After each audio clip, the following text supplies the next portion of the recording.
श्रीविष्णुचित्तकुलनन्दनकल्पवल्लीं श्रीरङ्गराजहरिचन्दनयोगदृश्यां साक्षात् क्षमां करुणया कमलामिवान्यां गोदामनन्यशरणः शरणं प्रपद्ये।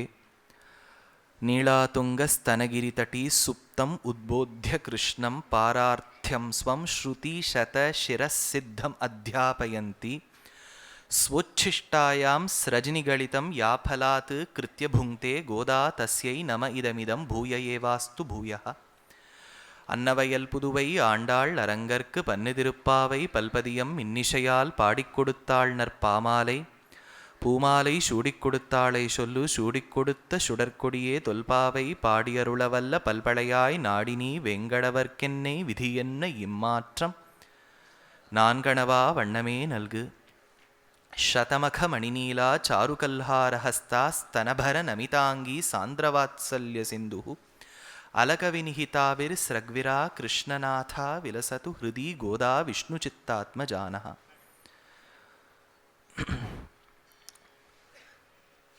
பொதுவாக உபன்யாசம் தினம் கார்த்தால் ஆரம்பிக்கும்போது மாதங்களில் சிறந்த இந்த மார்கழி மாதம்னு சொல்லுவேன். இன்றைக்கி சொல்ல முடியாது, ஏன்னா மார்கழி ஆயிடுத்து. ஆனால் மார்கழி ஆனாலும் பாருங்கோ, 30 நாளும் கார்த்தால் ஒரு 5:30 மணிக்கு எழுந்து வந்து கிளம்பி முடிச்சுட்டு இங்கே 7 மணிக்கு வந்து சொல்கிறது வழக்கமாகிடுத்தா. அடியெல்லாம் பிலானி நாள்லேருந்து 5:30 எல்லாம் எப்படி இருக்கும்னு எனக்கு தெரியாது. அதனால் ஆண்டாளுக்காக ஒரு 30 நாள் ஒரு பாக்கியம் கிடச்சது எழுந்துக்கிறதுக்கு. இன்னைக்கு வழக்கமாகிடுது. நீ கார்த்தால் எழுந்து ஏதோ தப்பு பண்ணுறாப்புல இருக்குது, 31வது பாசுரம் எழுதியிருக்கலாமோ, ஏன்னா 30ஓடு நிறுத்தின்றாளே அப்படின்னு தோன்றது. ஆனால் உங்கள் பொறுமை என்னவென்னு சொல்ல, எவ்வளவு மழை வந்தாலும் பனித்தலை வீழ நின் வாசற்கடை பற்றின ஆண்டாள். நேற்று கார்த்தால பனித்தலை வீழ, அப்படி பனியும் இருந்து குளிரும் இருந்து இதெல்லாம் தாண்டிண்டு நீங்கள் வந்திருக்கேள்னா எவ்வளவு பேர் கார்த்தால வந்து கேட்டேள். உங்களுடைய ஃபுல் அட்டெண்டன்ஸ் சர்டிஃபிகேட் கொடுத்த மாதிரி நானும் கொடுக்க வேண்டியது தான். ஆனால் கொடுக்க வேண்டியது நான் அல்ல, ஆண்டாள் கொடுத்துப்போ உங்களுக்கு. அதனால் அப்பேற்பட்ட அனுகிரகம். சில பேர் சில நாள் வர முடிஞ்சது, சில பேரால் வர முடியல. உங்களுக்கும் சேர்த்து தான் இன்னைக்கு உபன்யாசம், கவலையப்பட வேண்டாம். சாரத்தெல்லாம் இன்னைக்கு சொல்லிட போகிறேன். தேசிகன் அசாரம் அல்பசாரம் ச சாரம் சாரதபம்தியஜேத்துன்னர் சார நிஷ்கர்ஷாதிகாரத்தில் ரகசியத்திலே சாரத்தில் எந்த இடத்துல சாரத்தில் உத்தமமான விஷயத்தை சொல்லணுமோ சொல்லணும்னார் சொல்லிவிடுவேன், கவலைப்பட வேண்டாம். அதனால் அப்பேற்பட்ட மார்கழி மாதத்தில் 30 நாளும் திருப்பாவை அனுபவித்தோம். இன்றைய நாள் தை நன்னாள். ஆண்டாள் திருக்கல்யாணத்தோடு நிறுத்துறது ஒரு சம்பிரதாயம். ஆனால் தை பிறந்து முதல் நாளே ஆண்டாள் கல்யாணம் நடக்கலை, அதுவும் சொல்லிடுறேனே. தை பிறந்த முதல் நாள் நடக்கலை. நான் அவள் தையொரு திங்களும் தரை விளக்கீற்றின்னு பாடி வாரணமாயிரம் பாடி கனவுல வந்து அப்புறம் தான் கல்யாணம் ஆச்சு. ஆனால் இப்போ நான் இன்னும் 25 நாள் கழிச்சு வாங்கோ அப்புறம் கல்யாணம் சொல்கிறேன்னு சொல்ல முடியாது. நீங்கள் 30 நாள் வந்ததே பெருசு. அதனால் 31வது நாள்லேயும் ஆண்டாள் கல்யாணம் சொல்கிறது உத்தமம். அதனால் ஆண்டாள் கல்யாணத்தை அனுபவிக்க போகிறோம். அதே சமயத்தில் திருப்பாவை தான் முக்கியம் நமக்கு. அதனுடைய சாரம், ஒரு பாசுரத்தின் சாரத்தையும் டக்கு டக்கு டக்குன்னு சொல்லிட்டு வருவேன். அப்படியே ஃப்ளாஷில் நீங்கள் கலெக்ட் பண்ணிகிட்டே வந்தேன்னா உங்களுக்கும் ஆச்சரியமாக ஞாபகம் இருக்கும், அடியேனுக்கும் ஒரு அனுபவமாக இருக்கும். இப்போது திருப்பாவையை சொல்லிவிட்டு முதல்ல ஆண்டாள் கல்யாணம் சொல்லலாமான்னு யோசித்தேன். அதனால் ஆண்டாள் உடைய சரித்திரத்திலேருந்து ஆரம்பித்து திருப்பாவை வரைக்கும் நகர்ந்துட்டு அப்புறம் கல்யாணத்துக்கு ஓடலாம். இதை ஒரு கிரந்தத்தில் எடுக்கிறார். அதில் வந்து பட்டர் நஞ்சியருடைய கேள்விக்கு பதில் சொல்கிறாப்புல ஒரு சமாதானம். ஸ்ரீவத்ஸ சின்ன தனயா பகவான் பட்டதேசிகா கோதாவதாரம் சிஷ்யாய பிரவக்தும் உபசக்ரமே தேவஸ்ய மகிஷீம் திவ்யாம் ஆத்யாம் கோதாமுபாஸ்மஹே என்மௌளி மாலிகாம் பிரீத்யா ஸ்வீகரோதி ஸ்வயம் பிரபு அப்படின்னு ஒரு கிரந்தத்தில் அவர் கேள்வி கேட்டு, ஐயனே எனக்கு கோதாவின் அவதார ரகசியத்தை சொல்லுங்கோ அப்படிங்கிறார். ஆண்டாள் பிறந்ததே முக்கியமான ஒரு அவதார ரகசியம். பிரபத்தியின் பெருமையை சொல்ல வந்தவள் ஆண்டாள், சரணாகதியின் பெருமை. நம்ம சனாதன தர்மத்தில் விசிஷ்டாத்வைத சித்தாந்தத்தின் படி 2 வழிகள் இருக்குது பகவான் அடைய. ஒன்று பக்தி, மற்றொன்று சரணாகதி. பக்தி நாம் செய்து சாதிக்க வேண்டிய உபாயம், சாத்திய உபாயம். இதே சரணாகதிங்கிற பிரபத்தி பகவானை முன்னிட்டு கொண்டு பகவானே உபாயமாய் சாத்தியமான உபாயமான சரணாகதிக்குள்ள சித்த உபாயமான பகவானை புகுத்தி பகவானை அடையக்கூடியது 2வது வழி சரணாகதி. இந்த சரணாகதியை பற்றி பக்திக்கும் சரணாகதிக்கும் சில வித்தியாசங்கள் நிறைய இருக்குது. அதில் ஒன்று என்னென்னா, பக்தி யோக நிஷ்டன் யார் பக்தி பண்ணுறாளோ, பக்தி யோகத்தால் பகவானை அடையணும்னு நினைக்கிறாளோ அவள் கடைசி காலத்தில் எப்போ சரீரத்தை விட்டு ஆத்மா பிரியறதோ அப்போது பகவானை நினச்சாதான் மோட்சம். வாழ்க்கை முழுக்க உட்காந்து திருப்பாவை கேட்டுவிட்டு அந்த கடைசி நிமிஷத்தில் நினைக்கலன்னா மோட்சம் இல்லைன்னு கொடுத்து சாஸ்திரம். இதில் ஏங்கிற கேள்வியெல்லாம் நம்ம கேட்கலாம். சாஸ்திரம் பதில் சொல்லாதே, அது சொன்னது தான் சாசனாத்து சாஸ்திரம் இப்படி இருக்குன்னு சொல்லிடுத்து. அதனால் நம்ம அப்பீல்லாம் பண்ண முடியாது. இதில் போய் லேட்டஸ்ட் அப்ரோச் எஸ்சி ஹெச்சிலாம் நம்ம சொல்ல முடியாது, சொல்லிவிடுது. அதாவது நீ பகவானை கடைசி சமயத்தில் நினைக்கலைன்னா மோட்சம் கிடையாது, புனரப்பி ஜனனம். என்ன நீ பண்ண புண்ணியத்துக்கு வசத்தியாக பிறந்துருவே, அடுத்த வருஷமும் பாரத் கலாச்சாரம் நீ திருப்பாவை கேட்ப அப்படிங்கிற அளவுக்கு சொல்லிடுத்தே ஒழிய அது மோட்சம் நிச்சயமா இல்லையான்னு சொல்லலை. ஆனால் சரணாகதி நிஷ்டன் ஒரு பிரபன்னன் பண்ணிட்டான்னு வச்சுக்கோங்க, சரணாகதி, அவன் கடைசி காலத்தில் ஒருவேளை பகவானை நினைக்கலைன்னா கூட மோட்சம் உண்டு. இது எப்படி தெரியறது அப்படின்னா, வராக பெருமாள் ஒரே ஒரு அவதாரத்தில் பூமாதேவியை இடர்ந்தெடுத்தான். அதுதான் வராக அவதாரம். அதுதான் ஆண்டாளே நாச்சியார் திருமொழியில பாசி தூர்த்து கிடந்த பார்மகட்கு பண்டொரு நாள் மாசுடம்பின் நீர்வாரா மானமிலா பன்னியாம் தேசுடையத்தேவர் திருவரங்கச் செல்வனார் பேசியிருப்பனகள் பேர்க்கவும் பேராவே அப்படின்னு ஒரு ஆச்சரியமான ஒரு பாசுரத்தில் சொல்றா. ஏன்னா அவ யாரு? முதல்ல தனியாக என்ன சொன்ன? சாக்ஷாத்து க்ஷமாம், க்ஷமான்னு சொல்லக்கூடிய பூமாதேவியின் அபராவதாரம் தான் ஆண்டாள். அதனால தான் வராக பெருமாள் பூமாதேவியை எப்படி இடர்ந்தார், என்ன இடர்ந்தார், என்ன சொன்னார், இவ என்ன கேட்டாங்கிறது இவளுக்கு தானே தெரியும்.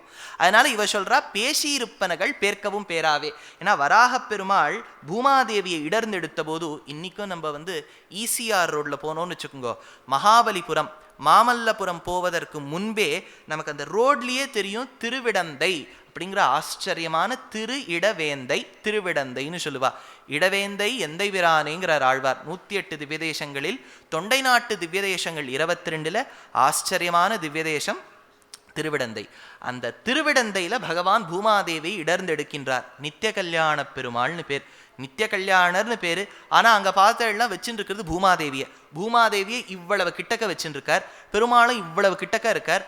அப்போதான் பார்த்து அவ கேட்டுவிட்டா, அப்பாடி யாரும் பக்கத்துல இல்லை சுவாமி, நான் சில கேள்விகள் கேட்கிறேன், நீங்க பதில் சொல்லுங்க. பூமாதேவி கேள்வி கேட்டு வராக பெருமாள் பதில் சொன்னார், கேள்வி கேட்டு பதில் சொன்னார். இவர் கேட்டு அவ பதில் சொன்னபடியால், அவ கேட்டு இவர் பதில் சொன்னபடியால் அந்த அந்த சேர்த்திக்கு வராக புராணம் அப்படின்னு பேர். வராக புராணத்துல பூமிதேவி கேள்வி கேட்போ வராக பெருமாள் பதில் சொல்வார். அப்போ ஒரு கேள்வி பூமாதேவி கேட்கிறா. என்ன கேட்கிறான்னா, பக்தி யோகம்னு சொல்லியிருக்கேள், பக்தி யோகம் பண்ணினவன் நல்லவனாக இருப்பினும் கடைசி காலத்துல உங்களை நினைக்காம இருந்துட்டா மோட்சம் கிடைக்காம போயிடுமே, அதுக்கு ஏதாவது வேற ஏதாவது வழி இருக்கான்னு கேட்டா அவர் சொன்னார், வேற வழி இருக்கு. இதுக்கு வேற ஏதாவது வழி இருக்கான்னு கேட்காத, வேற வழி இருக்கு. பக்தி யோகம் வேண்டாம், சரணாகதி பண்ணிவிட்டான்னா அவன் கடைசி காலத்தில் என்ன நினைக்கலேனாலும் பரவாயில்லை. ஸ்திதே மனசி சுஸ்வஸ்தே ஷரீரே சதியோ நரஹ தாத்து சாமியே ஸ்திதே ஸ்மர்த்தா விஸ்வரூபம் ச மாமஜம் ததஸ்தம் ரியமாணம் தூ காஷ்டபாஷாண சந்நிபம் அகம் ஸ்மராமி மத் பக்தம் நயாமி பரமாம் கதிம்னு நான் அவனை நினைப்பேன். நான் என்ன சொல்லியிருக்கேன்? பக்தி யோகத்தில் அவன் என்ன நினைக்கணும்னு சொல்லியிருக்கேன். கவலைப்பட வேண்டாம், அவன் ஒருவேளை சரணாகதி பண்ணவன் கடைசி காலத்தில் என்ன நினைக்காமல் போனாலும் நான் அவனை நினைப்பேங்கிறார். அதற்கு சான்றா தேசிகன் ஒரு உதாரணம் கொடுக்குறார். கிருஷ்ணனும் ருக்மிணியும் துவாரகையில் தாயக்கட்டை விளையாடின்னு இருக்கா. விளையாடும் போது திடீர்னு அவர் கண்ணில் ஒரே தண்ணி. அப்போது ருக்மிணி கேட்டா, நீங்கள் பொதுவாக மற்றவாளை அழ வெப்பள், இது என்ன இப்போ புதுசாக அழற வேலை? அதனால் அவர் கேட்கும்போது அவர் சொல்கிறார், இல்லைம்மா அங்கே அம்பு படுக்கையில் பீஷ்மர் இருக்கார், இப்போ பரமவதிக்க போகிறார், என்னையே நினைக்கிறார். ஆஹா, அவர் என்னை நினைக்கிறத விட நான் அவனை நினைக்கிறேன்னார். அதனால் அகம் ஸ்மராமி. அதனால் சரணாகதியின் ஏற்றம் சொல்ல வந்தவள் பூமாதேவி. பூமாதேவி மறுபடியும் கலியுகத்தில் விஷ்ணு சித்தரான கருடர், கருடம்சமாய் இருக்கக்கூடிய விஷ்ணு சித்தர் என்கின்ற பெரியாழ்வாருக்கு திருக்குமாரத்தியாய் அவதரித்தார்னு சொல்லுகின்றபடியால் அவ ஒரு துளசி மாடத்துக்கிட்ட கிடைச்சா. ஆனால் நம்ம வாழி திருநாமம் சொல்லும்போது எப்படி சொல்கிறோம்? திருவாடிப்பூரத்து ஜெகதுதித்தாள் வாழியே, திருப்பாவை 30 செப்பினாள் வாழியே, பெரியாழ்வார் பெற்றெடுத்த. அவர் பெத்தே எடுக்கலையே, அப்புறம் என்ன பெற்றெடுத்த? ஒருத்தர் சொன்னார் வேடிக்கை, பெற்றெடுத்த இல்லை பேர்த்தெடுத்த. ஏன்னா பேர்த்து தானே எடுத்தார், பேர்த்தெடுத்த பெண்பிள்ளாய் வாழியன்னார். அப்பேற்பட்ட ஆச்சரியமான கோதாதேவி, அவளை பற்றிய சரித்திரத்தை நஞ்சியர் பராசர பட்டர்கிட்ட கேட்குறார். அதை அவர் பதில் சொல்கிறார். எப்படி சொல்கிறார்னா, பராசர பட்டர் இயற்றியதுதான் முதல் தனியன். நம்ம தினம் சொல்லிட்டு இருக்கோம், தினம் வரவாளுக்கு தெரியும், நீலா துங்க ஸ்தனகிரி தட்டி அப்படின்னு சொல்கிறோமே, அது பராசர பட்டர் ஆண்டாளின் பேரில் சொன்ன பதில். எப்பேற்பட்ட ஆண்டாள் தெரியுமோ? நீலாதேவின்னு சொல்லக்கூடிய நப்பின்னை பிராட்டி, கிருஷ்ணருடைய வளர்ப்பு தாய், யசோதை. யசோதைக்கு ஒரு அண்ணா கும்பன். கும்பனுக்கு பெண் பின்னை. அவன் நல்ல பின்னை. நல்ல பின்னை நப்பின்னை. அந்த நப்பின்னையை தான் சிறு வயசுலேயே கல்யாணம் பண்ணி கொடுத்ததா சொல்றா. எல்லாம் போய் எங்கேயாவது சொல்லிவிடாதீங்க. அர்ணப் கோஸ்வாமி ராத்திரி போட்டு child marriage the nation wants to know 10 பேர் ஒன்றா சேர்ந்து கத்த ஆரம்பிச்சு விடுவா. இந்த இடத்துல என்னென்னா கல்யாணம் ஆச்சு, கல்யாணம் ஆகி சௌக்கியமாக இருந்தா அவள் உள்ள தங்கும்போது அந்த படுக்கையில் நீளை படுத்துன்னு இருக்கா நப்பின்னை. நீளைனா நப்பின்னை நம்ம தமிழில். அவள் கொங்கை மேலே கண்ணன் படுத்துன்னு இருக்கான். இதை தான் ஆண்டாள் 19வது பாசுரத்தில் பார்த்துட்டு சொல்கிறா. என்ன? குத்து விளக்கெரிய கோட்டுக்கால் கட்டில் மேல் மெத்தென்ற பஞ்ச சயனத்தின் மேலேறி கொத்தலர் பூங்குழல் நப்பின்னை கொங்கை மேல் வைத்து கிடந்த மலர்மார்பா. 19வது பாசுரத்தில் கணக்கில் 19வது பாசுரம். புருஷகார பிரபத்தியில் 2வது பாசுரம். ஏன்னா 18, 19, 20 அது ஒரு கணக்கு. 19வது பாசுரத்தை சொல்றாளா, நப்பின்னை கொங்கை மேல் வைத்து கிடந்த மலர்மார்பா. இன்ஸ்பிரேஷன் ஆயிடுத்து. யாருக்கு? பராசர பட்டருக்கு. அப்படியே சம்ஸ்கிருதப்படுத்தினார். நீளா துங்க ஸ்தன கிரி தட்டி சுப்தம். அப்பேற்பட்ட ஆண்டாளை நான் வர்ணிக்க போகிறேன்னு சொல்ல ஆரம்பிச்சார். அந்த ஆண்டாளானவள் எப்போது பிறந்தாள்னு சொன்னா, ஆஷாடே பூர்வபக்ஷேச்ச சதுர்த்தியாம் பௌமவாசரே மத்தியாஹ்னே பூர்வ பல்குண்யாம் துலாலக்னே சுபேதினே. துலாலக்னத்தில் ஒரு சுபதினமாய் ஆஷாட மாசத்தில் ஆடி மாசத்தில் பூர்வ பட்சத்தில் சதுர்த்தியாம், சதுர்த்தி திதி சதுர்த்தி, பௌமவாசரே மத்தியாஹ்னே. பௌமவாசரம்னு சொன்னால் நமக்கு டியூஸ்டே மங்களவாரம். அதனால மத்தியாஹ்னே மத்தியான சமயத்தில் பூர்வ பல்குண்யாம் அதாவது பூர நட்சத்திரத்தில், ஆடி பூரம் தானே, ஆடி பூரத்தில் அவதரித்தாள். அதை தான் நம்ம கல்யாணங்களில் ஆடி பூர துதித்த ஆடி பூர துதித்த ஆண்டாள் நம் கோதை அணியரங்கனுடன் ஊஞ்சல் ஆடினாளே கோதை லாலியாடி. ஆடி மாசத்துல பூர நட்சத்திரத்தில் அவதரித்தவள் அவள். அவ பிறந்ததே துளசி வளர்க்கக்கூடிய மாடத்தின் பக்கத்தில். துளசிக்கே பெருமை என்னன்னா, அது தான் பிறக்கும் போதே கந்தத்தோடு பிறக்கும். விளையும் பயிர் முளையிலே தெரியும் என்னுமா போலே ஆண்டாளுக்கு அந்த பகவானிடத்தில் இருக்கக்கூடிய பகவத் பக்தியும் பாகவதர்களிடத்தில் வைத்திருக்கக்கூடிய பாகவத பக்தியும் சிறு வயதிலேயே துளசிக்கு எப்படி வந்ததோ அவளுக்கும் வந்தாள். சிறு வயதில் அப்பா கிட்ட நிறைய கதை கேட்டா. அது ரொம்ப முக்கியம். ஏன்னா கதை கேட்கறதுங்கிறது ஒரு ப்ராசஸ். நீங்கள் பார்த்தேன்னா நாம சங்கீர்த்தனத்துக்குன்னு ஒரு தனி ஏற்றம் உண்டு. ஏன் நாம சங்கீர்த்தனத்துக்கு தனி ஏற்றம்னு சொல்கிறேன்னா, ஆண்டாளே சொல்கிறா பாடி பாடி பாடிங்கிறா. வாயினால் பாடி பாட வேண்டும்னு சொல்கிறா.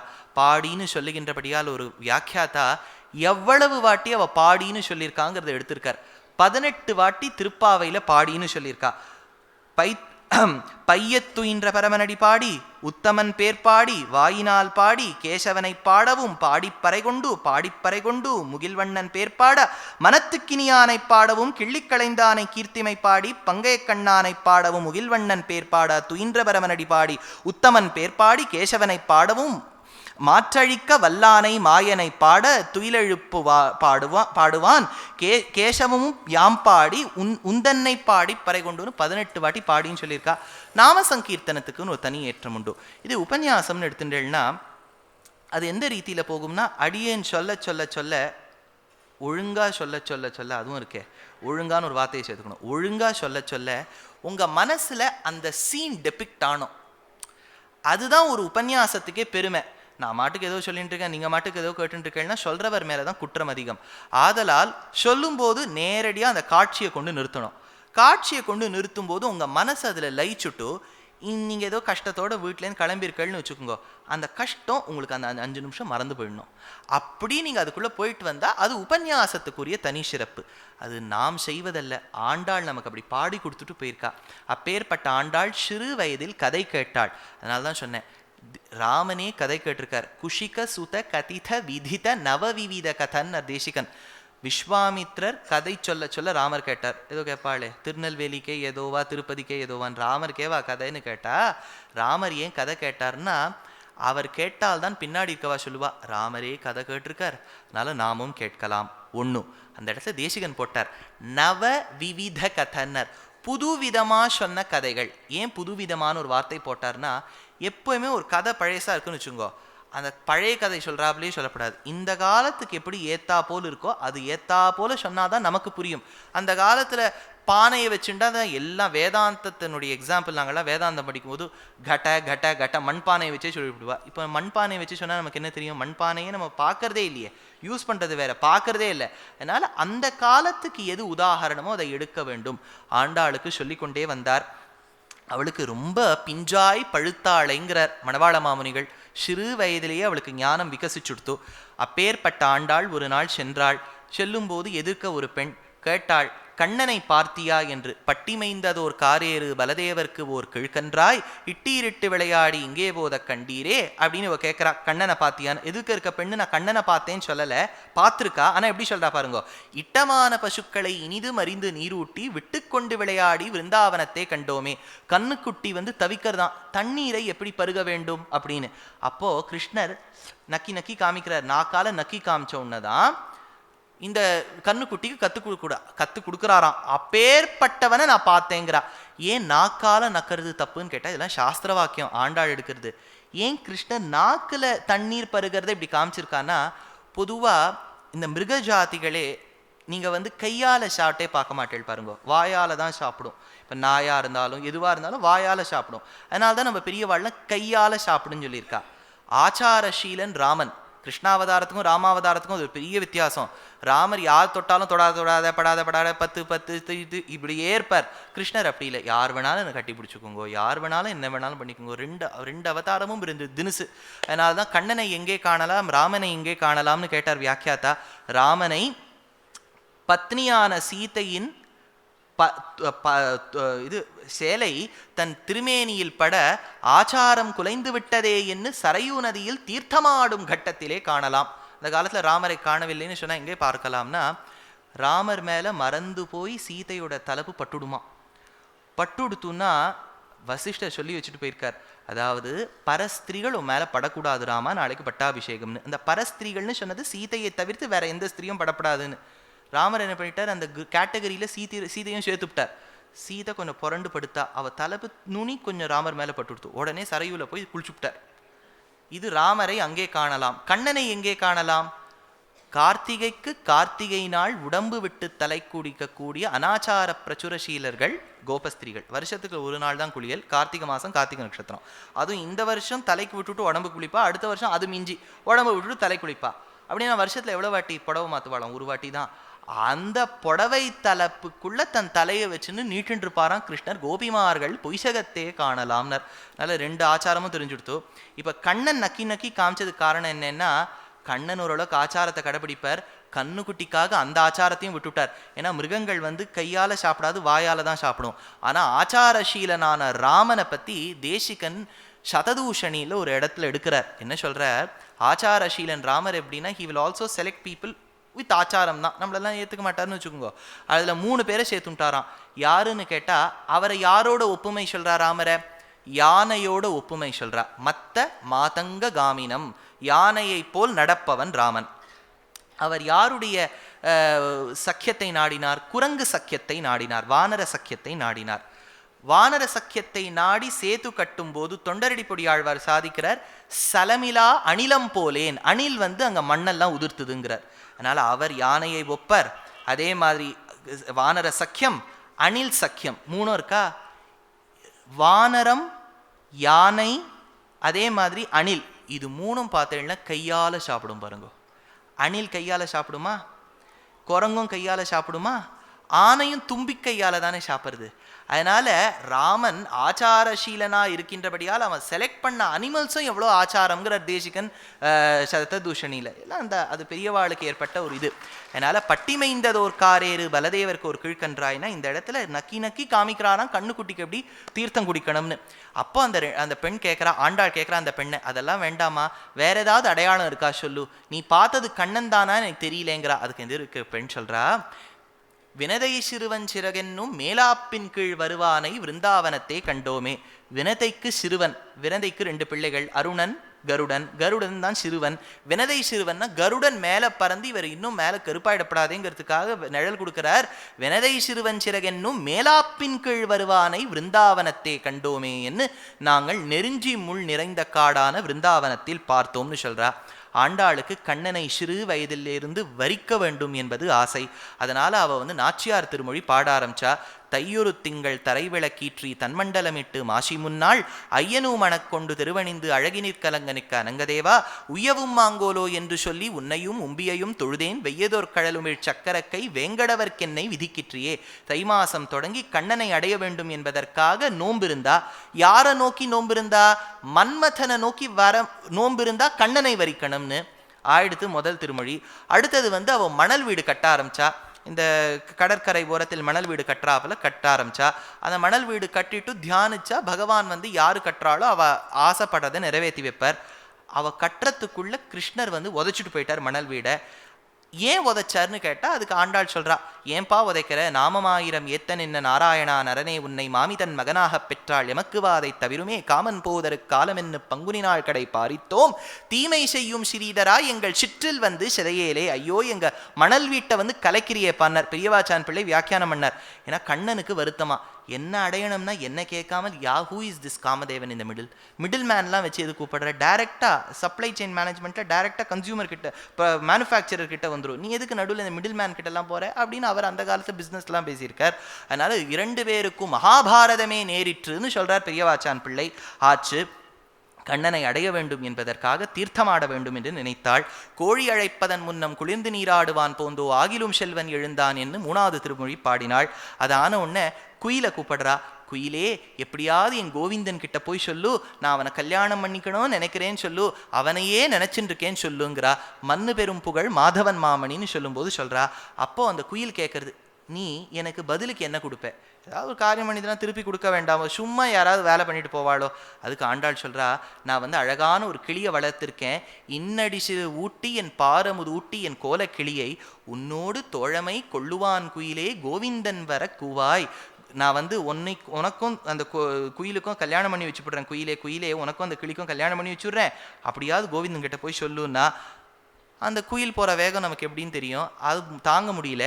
உடனே பார்த்தா ஆண்டாள் கருத்த மேகங்கள், எப்படி கருத்த மேகங்களை பார்த்து யக்ஷன் தன் பிரிந்த பெண்டாட்டிக்கு தூது அனுப்பி மேகதூதன் என்று காளிதாசன் எழுதினானோ, ஒரு ஹம்சத்தை பார்த்து எப்படி ராமர் சீதைக்கு ஹம்ச சந்தேசம்ங்கிற காவியத்தில் அனுப்பினாரோ, இவள் மேகங்களை மறுபடியும் தூது விட்டாள். ஏன்னா அந்த மேகங்கள் என்பது பகவானின் நிறத்தை ஒத்தது. அதை தான் ஆண்டாள் 4வது பாசுரத்தில் சொல்றா. ஆழிமழைக்கு அண்ணா ஒன்று நீ கைகரவேல் ஆழியுள்புக்கு முகந்து கொடாய்த்தேரி ஊழி முதல்வன் உருவம் போல் மெய்கருத்து. மேகங்கள்லாம் பகவானுடைய கருத்த நிறத்தை ஒத்து இருக்கான். கருத்த நிறத்தை ஒத்தது பகவானுடைய திருமேனி. அது மின்னலாய் வரும்போது, வெளிச்சமா வரும்போது பெருமாள் கையில இருக்க சக்கரம் மாதிரி மின்றதான். அது துவனி, ஒரு இடி சத்தம் கேட்கும்போது பெருமாள் கையில் இருக்கக்கூடிய பாஞ்சஜன்யம் மாதிரி துவனிக்கிறதான். அது கீழே சொட்டு சொட்டு சொட்டா விழாமல் நேரடியாக சரமாக விழும்போது மழை பெருமாளுடைய ஷார்ங்கம்ங்கிற வில்லிலிருந்து புறப்பட்ட அம்புகள் போல் தெரிக்கிறதான். அதனால் ஆழிமழைக்கு அண்ணா, அது 2 விதமாக பிரிக்கலாம். அந்த பாசுரத்துக்கு வாழ தெரியும். ஆழிமழை கண்ணான்னு சொல்லலாம், ஆழிமழைக்கு அண்ணா அப்படின்னு ராமானுஜரை சொல்றாப்புலையும் இருக்கு பாசுரம்.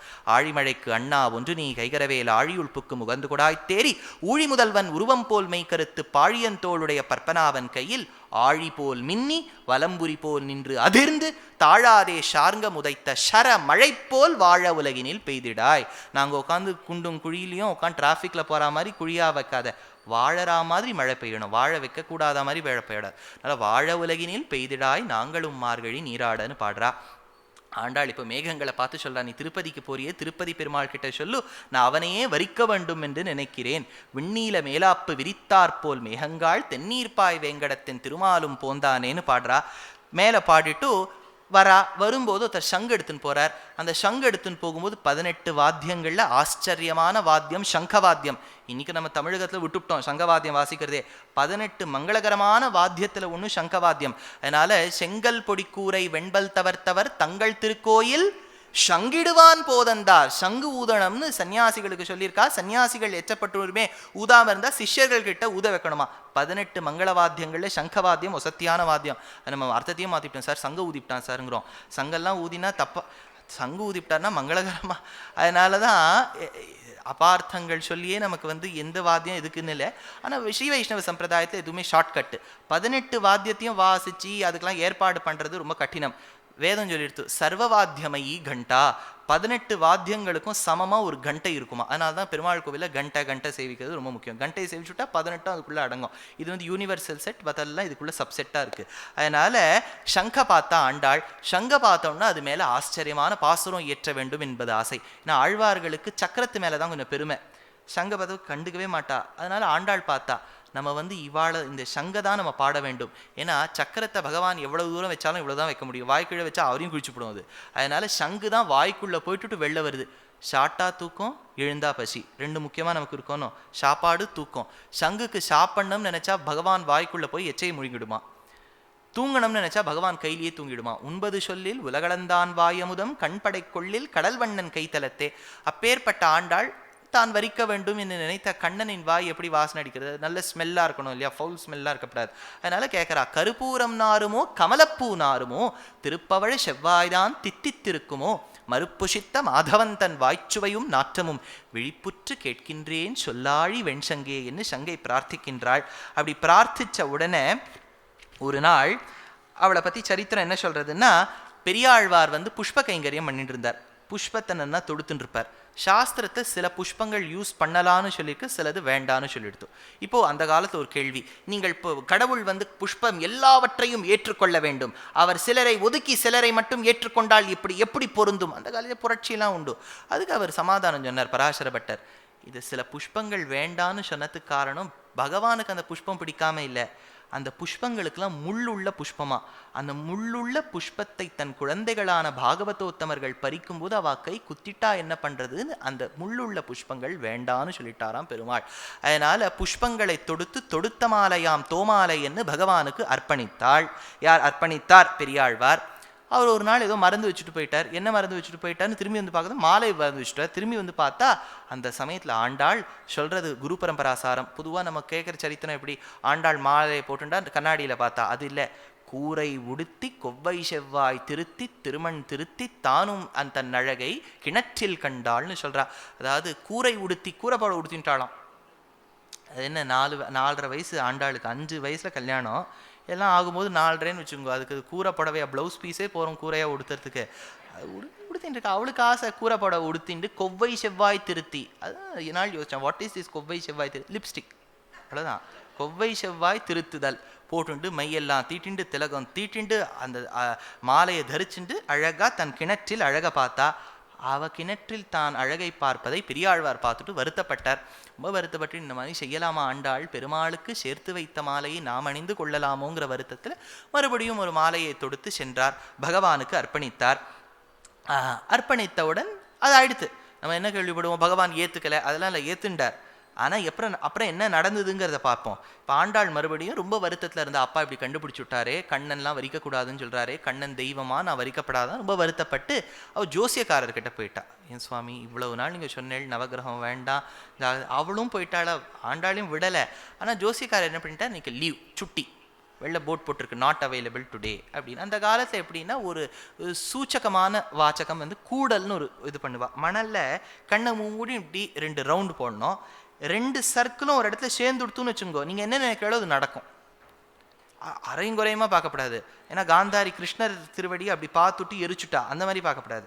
இப்படி பண்ணிண்டே வந்தா. தெள்ளியார் பலர் கைதொழுந்தேவனார் வள்ளல் மாலிரும் சோலைமணாளனார் பள்ளி கொள்ளும் இடத்துக்கணி ஒப்பிட கொள்ளுமாய் செல்வி கூடிடு கூடலே அப்படின்னு கூடி கூடி பார்த்துட்டு இருக்கா.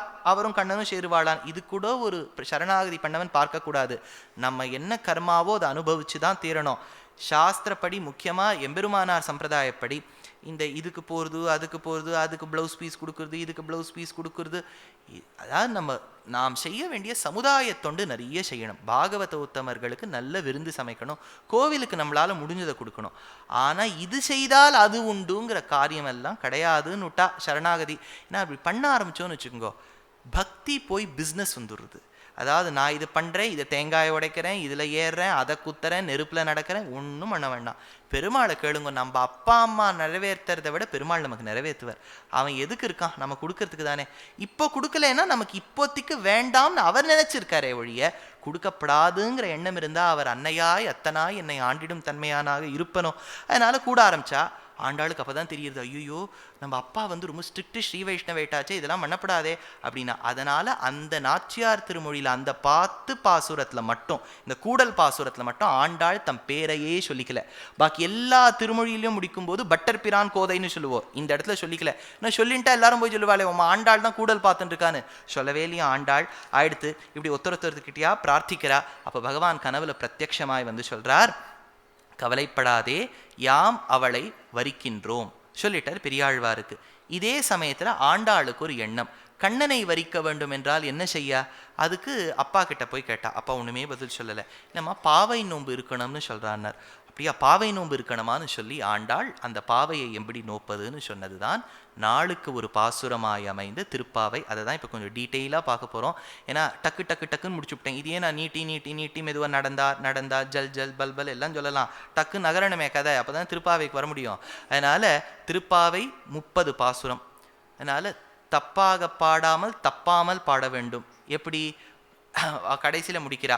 அதனால வங்கக்கடல் கடைந்த மாதவனை கேசவனை திங்கள் திருமுகத்து சேரிழையார் சென்றிரைஞ்சு அங்கு வப்பறை கொண்ட ஆற்றை அணிபுதுவை பைங்கமல தந்திரியில் பட்டர்பிரான் கோதை சொன்ன சங்கத்தமிழ் மாலை 30 தப்பாமே. தப்பாமேன்னு சொன்னா தப்பாமல் பாட வேண்டும். ஒருத்தர் வேடிக்கை சொன்னார், பாடும்போதே நிறைய தப்பு வந்துடுது, 30 தப்பாமே, தப்பு தான் வருது சுவாமி, அப்படி பாடப்படாது. அதனால முதல் பாசுரம் இந்த ஆண்டாளுடைய திருப்பாவையை அமைஞ்சிருக்கிறது ஒரு கிரமம்ங்கிறார் பெரியவாச்சான் பிள்ளை. முதல் 5 பாசுரம் முன்னுரை, 6வது பாசுரம் தொடங்கி 15வது பாசுரம் வரை 10 பெண் பிள்ளைகளை எழுப்பினாள். 16வது பாசுரம் கோயில் காப்பானையும் வாயில் காப்பானையும் எழுப்பினாள். 17வது பாசுரம் நந்தகோபாலனை எழுப்பினா, யசோதையை எழுப்பினா, கண்ணனை எழுப்பினா, பலராமனை எழுப்பினா. 18, 19, 20 பாசுரங்கள் நப்பின்னை பிராட்டியை முன்னிட்டு கொண்டு கண்ணனை எழுப்ப வேண்டும் என்று நினைத்தாள். 21வது பாசுரம் தொடங்கி 25வது பாசுரம் வரைத்தான் கண்ணனை எழுப்பினாள். 26வது பாசுரம் வரை 26 தொடங்கி 29 பாசுரம் வரை கண்ணனிடம் பலனை பிரார்த்தித்தாள். 30வது பாசுரம் தான் வைஷ்யஸ்திரீ பாவனையிலிருந்து வெளிவந்து ஆண்டாளாய் பலஸ்ருதி பாடினாள். இப்படிதான் 30 பாசுரத்துக்கும் அர்த்தம் சொல்லுவோம். முதல் பாசுரம், மார்கழி திங்கள் மதி நிறைந்த நன்னாளால் நீராட போதுவீர் போதுமினோ நேரிழையீர் ஷீர்மல்குமாய்ப்பாடி செல்வச் சிறுமீர்கள் ஊர்வேர் கொடுந்தொழிலன் நந்தகோபன் குமரன் ஏரார்ந்த கன்னி யசோதை இளம் சிங்கம். ஏரார்ந்த கன்னி அழகான கண்களை உடைய யசோதைக்கும் கூர்வேல் கொடுந்தொழிலன் குழந்தைக்கு ஏதாவது ஆயிட போறதேன்னு எறும்பு மேல கூட வேலை தீட்டிண்டு குத்த வந்துருவராம். அப்பேற்பட்ட நந்தகோபலனுக்கு பிள்ளையா இருக்கக்கூடிய கண்ணா, மார்கழி திங்களான இந்த மார்கழி மாசத்தில், மார்கசீர்ஷ மாசத்தில் இளம் சிங்கமாயிருக்கக்கூடிய உன்னை, குமரனாயிருக்கக்கூடிய உன்னை பிரார்த்திக்க வந்துள்ளோம். நீ யார்? சாக்ஷாத் நாராயணன். எங்களுக்கு என்ன கொடுக்க போற? பறை என்கின்ற வாத்தியமும் மோட்சத்தையும் கொடுக்க போற. நாராயணனே நமக்கே பறை தருவான் பாரோர் புகழ படிந்து என்று முதல் பாசுரத்தில் பாடினாள். 2வது பாசுரம் பாவை நோம்புன்னு இருந்தாச்சு. இப்போ ஒரு ஆர்கனைசேஷனுக்கு போகிறோம். போன உடனே டூஸ் டோன்ட்ஸ், இது செய்ய வேண்டும் இது செய்யக்கூடாதுன்னு கொடுக்குறா. பாவை நோம்புக்கும் என்னென்ன பண்ணணும் என்னென்ன பண்ணக்கூடாதுன்னு சொல்கிறா. வையத்து வாழ்வீர்கள், வையத்து வாழ்வீர்கள்னா உலகத்தில் இருக்க வாழக்கூடியவர்களேன்னு பெரியவாச்சான் பிள்ளை வியாக்கியானம் பண்ணலை. வையம் அனைத்தும் இருந்தாலும் எவ்வளவோ ப்ரோக்ராம்ஸ் இன்னைக்கு பொங்கலை முன்னிட்டு கொண்டு போட்டாலும் 4:30 மணிக்கு வந்து உபன்யாசம் கேட்கணும் நினைச்சு வாழ வேண்டும் என்று நினைக்கின்ற வையத்து வாழ்வீர்கள். அதனால உங்களை பத்தி தான் சொல்றார். அதனால வையத்து வாழ்வீர்கள், நாமும் நம் பாவைக்கு, இந்த திருப்பாவைக்கு, இந்த பாவை நோன்புக்கு செய்யும் கிரிசைகள், செய்ய வேண்டியது என்னவென்று கேளுங்கள். பார்க்கடலுள் பையத் துயின்ற பரமன் அடிபாடி, பரமனை பாட வேண்டும். நெய் உண்ணோம், நெய்யை சாப்பிடப்படாது. பால் உண்ணோம், பாலை சாப்பிடப்படாது. ஏன் சுவாமி பாலை குடிக்கப்படாதுன்னு சொல்லணும்? அவ போட்டுக்கா நெய் உண்ணோம் பால் உண்ணோம்னா பாலை சாப்பிடக்கூடாதுன்னு தான் சொல்லியிருக்கா. ஏன்னு கேட்டால் பெரியவாச்சான் பிள்ளை வேடிக்கையாக சாதிக்கிறார். கண்ணன் பிறந்த பிறகு நெய்யை பார்க்கறதே ஆச்சரியம். ஏன்னா நெய் எப்போ வரும்? வெண்ணெயிலேருந்து வரும். வெண்ணெய் எங்கேருந்து வரும்? தயிர்லேருந்து வரும். தயிர் எங்கேருந்து வரும்? பால்லேருந்து வரும். பாலுக்கே இங்கே வேலை இல்லையே, பாலெல்லாம் இவர் குடிச்சுப்படுறார். அதனால பால் என்பது ஒன்று இருந்து பால் தயிராகி, தயிர் வெண்ணெயாகி, வெண்ணெய் நெய்யாக வேண்டும். கண்ணன் பிறந்த பிறகு பிறந்த ஆயர்பாடி மக்களுக்கு நெய்யினா என்னன்னு தெரியாதான். ஏதோ பாவம் பெரியவா நெய்ன்னு சொல்லி கேட்டிருக்கா. நெய்யை குடிக்கணுமா, அது சாலிட் ஸ்டேட்டா லிக்விட் ஸ்டேட்டான்னு தெரியாதான். அதனால நெய் குடியோம்னு சொல்றதுக்கு பதிலாக நெய் உண்ணோம்னு சொல்லிட்டாலாம். நெய் உண்ணோம் பால் உண்ணோம் நாட்காலே நீராடி மெய்யிட்டு எழுதோம் மலரிட்டு நான் முடியோம். ஏன் நான் முடியும்னு சொன்னான்னா, ஒருவேளை கிருஷ்ணரா வந்து நான் உனக்கு வச்சு விடுறேன் வா அப்படின்னு ஏதாவது ரொமான்டிக்காக ஏதாவது வந்து பூ வச்சு விட்டார்னா நான் வச்சுக்க மாட்டேன்னு சொன்னால் கோச்சுன்னு போயிடுவார். அதனால் மலரிட்டு நான் முடியும், நாம் புஷ்பம் வச்சுக்க மாட்டோம், கிருஷ்ணர் வந்தால் வச்சுப்போம். அதனால் மலரிட்டு நான் முடியோம் செய்யாதன செய்யோம் தீக்குறளை சென்று போதோம். போய் போய் இன்னொருத்தரை பற்றி வம்பு பேச மாட்டோம். சென்று போதோம் ஐயமும் பிச்சையும் ஆந்தனையும் கை காட்டி, நல்லதோர் தர்மமும் தானமும் எவ்வளவு நம்ம கையாள முடியுமோ செய்து ஐயமும் பிச்சையும் ஆந்தனையும் கை காட்டி உய்யுமாறெண்ணி உகந்து என்று 2வது பாசுரத்தை தலை கட்டினாள். 3வது பாசுரத்தில் இந்த பாவை நோன்பு இருக்கக்கூடிய ஊரின் செழிப்பை பற்றி சொல்றா. ஓங்கி உலகளந்த உத்தமன் பேர் பாடி நாங்கள் நம்பாவைக்கு சாற்று நீராடினால் சொல்றா. ஒரு பெரிய வயலாம், வயல்ல நல்ல கயல் இருக்கான், கார்த்தால பயிர் இட்டுட்டு போயிருக்கா, மத்தியானம் வந்து பார்த்தா பெரிய பெரிய கயலாக வந்திருக்கான், பயிராக வந்திருக்கான். அந்த பயிர்களுக்கு நடுவில் அழகான கொழுத்த மீன்கள் ஓடின்னு இருக்கான். அது எப்படி ஓடுறதுன்னு ஒருத்தர் கேட்டார். 2 பஸ்ஸுக்கு நடுவில் ஆட்டோக்காரன் போகிற மாதிரி இப்படி இப்படி இடிச்சுன்னு போயிட்டான், கொண்டு சேர்த்துருவான். அப்படி போச்சுங்கிறார். கயல் உகள பூங்குவளை போதில் பொறிவண்டு கண்படுப்ப தேங்காதே புக்கிருந்து சீர்தமுறை பற்றி வாங்க குடம் நிறைக்கும். பசுக்கள் கீழே வச்சு அதை அழுத்தி பிழிஞ்சி அது குய்யோ முய்யோன்னு கத்துற அளவுக்கு பால் இழுக்க வேண்டாமா, பாத்திரத்தை கொண்டு வச்சு இப்படி திரும்பி பார்க்கறதுக்குள்ள அது ஒழிஞ்சிருமா. சரி, அதனால அந்த இடத்துல சொல்றா, புங்குவளை போதில் பொறிவண்டு கண்படுப்ப தேங்காதே புக்கிருந்து சீர்தமுறை பற்றி வாங்க குடம் நிறைக்கும். அந்த குடத்தை இழுக்கணுமா, இன்னொரு குடம் வைக்கணுமா, அது தானா சரியுமா. வாங்க குடம் நிறைக்கும் வள்ளல் பெரும் பசுக்கள் அப்பேற்பட்ட செழுமையான பிரதேசத்தில் நாம் பாவை நோன்பு இருக்கின்றோம் என்று நான் 3வது பாசுரத்துல பாடினா. 3வது பாசுரம் பாடும்போதே தீங்கின்றி நாடெல்லாம் திங்கள் மும்மாறி பெய்ய வேண்டும் என்று பிரார்த்தித்தாள். 9 நாள் வெயில், 10வது நாள் மழை. அதனால பேப்பர்ல போட்டுனோமே 10th 20th and 30th please carry your umbrellas அப்படின்னு போட்டால் மழைக்கு பெய்யணும். தீங்கின்றி நாடெல்லாம் திங்கள் மும்மாறி பெய்யுது. உடனே எல்லாரும் போய் ஆண்டாளை கேட்டா. 3வது பாசுரத்தில் செல்வ செழிப்பாக இருக்கிறதுக்கு மழை வரணும்னு சொன்னேன். மழை எப்படி வரணும்? ஆழிமழைக்கு அண்ணா ஒன்று நீ கைகரவேலன்னு 4வது பாசுரத்தில் சொன்னா. வினயம் தான் அவள் அப்பா கற்றுக் கொடுத்துருக்கா. எப்போவுமே ஹியூமிலிட்டி, யாரை கேட்டாலும் ரொம்ப ஹம்பிளாக கேளு. ஆனால் 4வது பாசுரம் பார்த்தேன்னா அவன் என்ன சொல்றான்னா, ஆழிமழைக்கு அண்ணா மழை தேவனே பர்ஜன்ய தேவனே எனக்கு மழை வேண்டும் கேட்கிறா. ஏன் இவ்வளவு வினயத்தோடு பிரார்த்திக்க வேண்டிய ஆண்டாள் கட்டளையிடுகின்றாள்? கேள்வி கேட்டா. அதுக்கு தேசிகன் ஹம்ச சந்தேசத்தை பதில் சொன்னார். ஈஷாதஸ்திரியான் அதிகதவதாம் க்ஷத்ரியானாம் பிரபாவாத். ஹாலாசிய மகாத்மியம்னு ஒரு கிரந்தத்திலையும் சொல்றார். சேரராஜா, சோழராஜா, பாண்டியராஜா 3 ராஜாக்களும் ஒரு வாட்டி இந்திரப்பட்டினத்துக்கு போயிருக்கா. பாண்டியராஜா கொஞ்சம் லேட்டாக போயிட்டார். சீட்டில் சோழராஜான்னு போட்டிருக்கு, சோழராஜா போய் உட்காந்துட்டார். சீட்டில் சேரராஜான்னு போட்டிருக்கு, போய் உட்காந்துட்டார். 3வது சீட்டு பாண்டியராஜாக்கு அன்றைக்கி பாவம் ஈவெண்ட் ஆர்கனைசர்ஸ் போடலை பாண்டியராஜான்னு. Pandiyaraja seat was missing. இந்திரனுடைய சீட்டில் போய் உட்காந்துட்டார். இந்திரனுக்கு இந்த சீட் ஷேரிங் பிஸ்னஸே பிடிக்காது. அதனால் அவர் என்ன பண்ணிட்டார், பிடிக்காதுன்னு சொன்னபடியால் எழுந்துக்கோன்னு விட்டார். பாண்டியனுக்கு கோவம் வந்தது. மறுபடியும் ஊருக்கு வந்தான். சிவபெருமானை நோக்கி தபம் இருந்தான். சிவபெருமான் சொன்னார், உனக்கு எதுக்கும் ஆற்றல் கொடுக்கிறேன்னு. உடனே இந்த பாண்டியராஜா என்ன பண்ணிவிட்டான், மழைக்கு அதிபதியாக இருக்கக்கூடிய இந்திரனுடைய கட்டளை கீழ் இருக்கின்ற பல மேகங்கள், புஷ்கலாவர்த்தகம், இந்த மாதிரி மேகங்கள் எல்லாம் போட்டு சிறைச்சாலையில் வச்சுட்டான். மழையை பொழியவே வைக்க முடியல இந்திரனால. மறுபடியும் ராஜா கிட்ட வந்தான், பாண்டியராஜா கிட்ட. என்னை மன்னிக்க வேண்டும்னு சொல்ல பாண்டியராஜா சொன்னான், எந்த ஊரில் மழை பெஞ்சாலும் இங்கே பாண்டிய தேசத்தில் மழை பெய்யணும், ஒத்துக்கிறியா? அக்ரிமெண்ட்டில் கையெழுத்து போடுன்னு 2 விட்னஸை வேற கூட்டுன்னு கையெழுத்து வாங்கிட்டான். இந்த copy of the agreement Andal கையில் கிடச்சிடுத்தோ. கேட்டா, நான் இப்போ அவர்கிட்ட ரிக்வெஸ்ட் பண்ண வேண்டாமே, பாண்டிய தேசத்தில் தானே ஸ்ரீவில்லிபுத்தூர் இருக்கு, மழை பெய்வாயா கேட்க வேண்டாம், பெய்ய வேண்டும் ஆஸ் பர் அக்ரிமெண்ட். அதனால ஆழிமழை கண்ணா என்று கட்டளையிட்டான்னு 4வது பாசுரம். 5வது பாசுரம், மாயனை மண்ணு வடமதுரை மைந்தனை தூய பெருநீர் யமுனை துறைவனை ஆயர்குலத்தினில் தோன்றும் மணிவிளக்கை கண்ணனை. இப்போ பாவை நோன்பு 1வது பாசுரத்திலேருந்து முன்னுரை சொன்னாள். யாரை நோக்கி இருக்கானே சொல்லலையே. யாரை நோக்கி? என் கண்ணனை நோக்கி. அவன் யார்? மாயன். மாயன்னு சொன்னா அத்தியாச்சரியமான லீலாச்சேஷ்டிதங்களோடு கூடியவன். பகல இரவாக்கிடுவர் ஜெயத்ரதன் வதம்போது அப்படியே பகலை இரவாக்கிடுவர். அப்பேற்பட்ட மாயனை, மாயனை மண்ணு வடமதுரை மைந்தனை, மதுரையை பற்றி சொன்னா, வடமதுரையை பற்றி சொன்னா. ஏன் அடுத்தது சொல்றா, தூய பெருநீர் யமுனை துறைவனை. சாதாரண நீர்னு சொன்னா போறோம், அது என்ன தூய பெருநீர்னா, கோதாவரின்னு ஒரு நதி இருந்துதான், அதுக்கு தூயத்தன்மையே இல்லையா. ஏன்னா அன்னைக்கு சீதா பிராட்டி, கோதாவரி ராமன் வந்தா சொல்லு என்ன ராவணன் கடத்திட்டு போயிருக்கான்னு, அது சொல்லவே இல்லையா. அன்னைக்கு தான் சொன்னேன், நதிகள் பேசுமான்னு உங்களுக்கு ஒரு தர்க்க ரீதியாக ஒரு கேள்வி வரலாம். ஜியாகிரஃபியில் மியாண்டரிங்னு ஒரு ப்ராசஸ் இருக்குது. அது வழியா கோதாவரி நினைச்சிருந்தா ராமருக்கு தெற்கு பக்கமா நோக்கி ராவணன் தெற்கு பக்கமா சீதையை கடத்திற்கான்னு சொல்லியிருக்கலாம். ராவணனுக்கு பயந்து சொல்லாமலிட்டு தன் புனிதத்தன்மையை இழந்தாள். She lost her holiness. Whereas Yamuna கம்சனுடைய அரண்மனை கிட்ட போயிட்டு இருக்கா. நான் என் கிருஷ்ணருக்கு இடம் கொடுக்குறேன், வழி கொடுக்குறேன், கம்சன் என்னை என்ன பண்ணாலும் பரவாயில்லைன்னு இடம் கொடுத்தா. கம்சனுக்கு பயப்படாமல் இடம் கொடுத்தா. ராவணனுக்கு பயந்து கோதாவரி வாய் திறந்து ஒன்றும் சொல்லலை. அவள் புனிதத்தன்மையை இழந்தாள். அவள் இழந்ததை இவள் பெற்றாள். தூய பெருநீர் யமுனை துறைவனை. ஆனால் கோதாவரி நம்ம தினம் சொல்கிறோமே, கங்கேஷ்ட யமுனே சைவ கோதாவரி சரஸ்வதி. கோதாவரி புனிதத்தன்மையை இழந்தாள். இழந்தாள்னு சொன்னால் எப்படி நம்ம தினம் சொல்கிறோன்னு கேட்டால், கோதாவரிங்கிற வார்த்தையில் கோதான்னு ஆண்டாள் பேர் வந்துடுத்தே.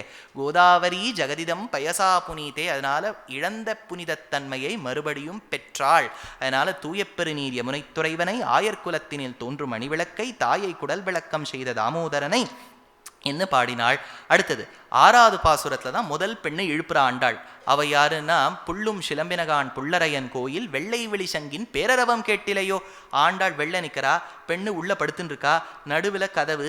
ஆண்டாள் வெள்ளேந்து பாடுறா. உள்ள இருக்க பெண்ணுக்கு கேட்கறது, அவள் பதில் சொல்லணும், இவ அடையாளம் சொல்லணும், கார்த்தாலை ஆயிடுத்துங்கிறதுக்கு. அவள் உள்ள இருக்க பெண்ணு மறுப்போ. இவ என்ன சொல்றா, புள்ளும் சிலம்பினகான், பட்சிகள்லாம் கூவருதே. புல் அரையன் கோயில், புல் அரையன் கோவில்னா பெருமாள் கோவில்ல வெள்ளை வெளிசங்கின் பேரரவம் கேட்டிலையோ. பிள்ளாய் எழுந்திராய் பெய்முலை நஞ்சுண்டு. பிள்ளாய் எழுந்திராய், எழுந்துக்கோ. எதுக்குன்னு அந்த உள்ள இருக்க பெண் கேட்கிறா. பெய்முலை நஞ்சுண்டு பூதனாவதம் செய்து கள்ளச்சகடம் கலக்கழிய காலோச்சி சகடாசுரனை கொன்று முடித்த வெள்ளத்தரவில் துயிலமர்ந்த வித்தாய் இருக்கக்கூடிய வட்டபத்திரசாயியை பாட நீ எழுந்துக்கணும் சொல்றா. அந்த பெண் எழுந்து விடுறா. 7வது பாசுரம் வந்தது.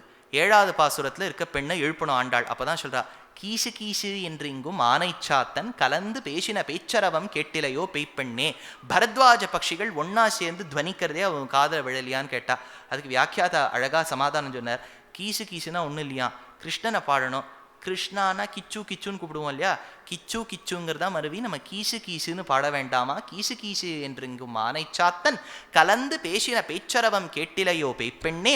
காசும் பிறப்பும் கலகலப்ப கைபேர்த்து வாசனருங்குழல் ஆய்ச்சியர். இந்த பாசுரத்துக்கு அர்த்தம் சொல்லும்போது சொன்னேன், இந்த பாசுரத்தால் ஆண்டாள் அம்பாளின் குறையை தீர்த்து வைத்தாள். அம்பாளுக்கு என்ன சுவாமி குறை, இவ எதுக்கு தீர்த்து வைக்கணும்னா, பாண்டிய தேசத்தில் ஒரு பாண்டியராஜா இருந்தான். அவனுடைய பத்னி நீராடி விட்டு வரும்போது கூந்தலை விரித்து கொண்டிருக்க, கூந்தலை சுத்தி வண்டுகள் ஹிரிங்காரம் செய்ய அவனுக்கு ஒரு கேள்வி வர, பெண்களின் கூந்தலுக்கு மனம் இயற்கையா செயற்கையா?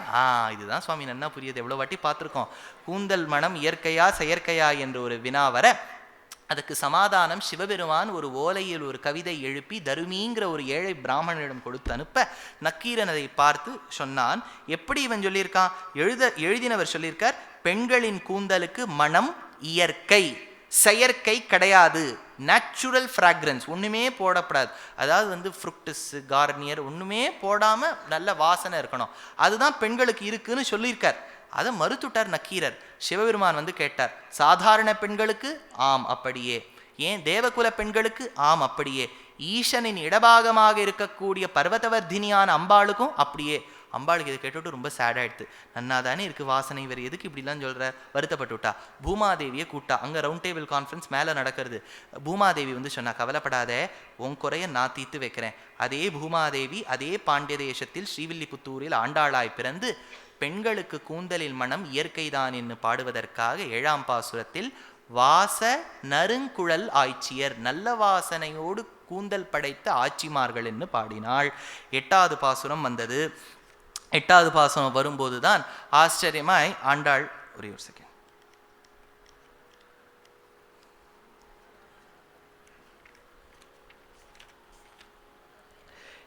எட்டாவது பாசுரம் பாடும்போது கீழ்வானம் வெளுத்து விட்டது என்று ஒரு பெண்ணை நோக்கி பாடினாள். கீழ்வானம் வெள்ளென்று எருமை சிறுவீடு மெய்வான் பரந்தரங்கான் மிக்குள்ள பிள்ளைகளும் போவான் போகின்றாரை போகாமல் காத்து. போவான் போகின்றாரை தான் இந்த பாசுரத்துக்கே அர்த்தம். என்னன்னா, போகணும்னு போறவாளை போகாமல் தவிர்த்து உன் வாசலுக்கு கூட்டு வந்தோன்னா. கீழ்வானம் வெளுத்து விட்டதுன்னு சொன்னா அவ நம்பல. எருமை சிறு வீடு மேய வீட்டது, அதான் சொன்ன. சிறு வீடுன்னா என்ன, சின்ன வீடுன்னு அர்த்தம் இல்லை. சிறு வீடுனா வீட்டுக்கு பின்னாடி இருக்கக்கூடிய புல்லுக்கு சிறு வீடு, அதை மேஞ்சா சிறு வீடுன்னு பேரு. அதனால கீழ்வானம் வெள்ளென்று எருமை சிறுவீடு மெய்வான் பரந்தரங்கான் மிக்குள்ள பிள்ளைகளும் போவான் போகின்றாரை, போகணுங்கிறதுக்காக போறவா. அப்படின்னா என்ன சுவாமின்னா, திருப்பதிக்கு போகிறோம், பெருமாளை சேவிக்கிறது அது என்ன ஒரு 5 வினாடி சேவிப்போமா? 5 செகண்ட்ஸ் தான் என்னோட சுவாமி. அது ஜர கண்டியில் ஜர அங்கே கேட்கறது, கண்டி வெளில தான் கேட்கறது. அந்த அளவுக்கு 2 நிமிஷம். நிறைய பேர் சாமர்த்தியம் தான் 2 நிமிஷம் வந்து சேவிச்சுப்பிடலாம். நமக்கு அவ்வளோலாம் சாமர்த்தியம் இல்லை. அவர் தள்ளினா நகர வேண்டியது தான். அங்கே போனோன்னு கண்ணை மூடின்ட்டா அதை விட பெரிய பிராப்தம். அதனால் வந்து தள்ளி விட்டுடுறா. பெருமாளை சேவிக்கிறது 20 வினாடியோ 10 வினாடியோ 5 வினாடியோ 1 நிமிஷமோ. ஆனால் இங்கேருந்து போகும்போது ஒரு அனுபவம் இருக்கே, ஆஹா மலையை தாண்டி சாப்பாடு கட்டின்ட்டு க்யூவில் நின்று கோவில் வருமா கோபுரம் வந்துடுத்து, ரங்கமண்டபம் வந்துடுத்து, துவஜஸ்தம்பம் தாண்டிட்டோம், வரதர் சன்னதி தாண்டிட்டோம், பங்காரு கதவு தாண்டிட்டோம், துவாரபாலகாலை தாண்டிட்டோம், குலசேகரன் படியை தாண்டிட்டோம், ராமரை சேவிச்சுட்டோம், பெருமாளை சேவிச்சோம். பெருமாளை சேவிக்கிறது 20 வினாடி. போகிற வழி ஆச்சரியமாக இருக்கு இல்லையா? போகிற வழி போய் அடையும் வஸ்துவை காட்டிலும் நன்னா இருந்ததா அதுக்கு போவான் போகின்றாரைன்னு அர்த்தம். போவான் போகின்றாரை போகாமல் காத்து உன்னை கூவான் வந்து நின்றோம், கோதுகலமுடைய பாவாய் எழுந்திராய் பாடிப்பறை கொண்டு மாவாய் பிளந்தானை மல்லரை மாட்டிய தேவாதி தேவனை நாம் பாட வேண்டும்னு சொல்றா. அடுத்த பாசுரத்தில் தூமணி மாடத்து சுற்றும் விளக்கரிய இந்த வீடு பாசனம் தான் கொஞ்சம் ஆண்டாளுக்கு கொஞ்சம் டாஸ்காக இருந்தது. அந்த பெண் என்ன பண்ணிவிட்டா, ஆண்டாள் வந்து இழுப்ப போகிறான்னு தெரிஞ்சுட்டு முன்னாள் ராத்திரியே பின்பக்கமாக வந்து முன்பக்கத்தில் ஒரு தாப்பால் போட்டுவிட்டா, பூட்டு. ஆண்டாளுக்கு தெரியும். எப்படி தெரியும்னா, விளக்கினுடைய வெளிச்சம் மட்டும் அந்த கதவு கீழே இருக்க கேப்லேருந்து வருது. உடனே ஜன்னலை திறந்து பார்த்தா இந்த பெண் அஷட்டுக்காரன் என்ன பண்ணி ஜன்னலை பூட்டாமல் இருந்துடுத்து. அப்போ தான் தெரியுது அழகான மணிகளோடு கூடிய மாளிகை.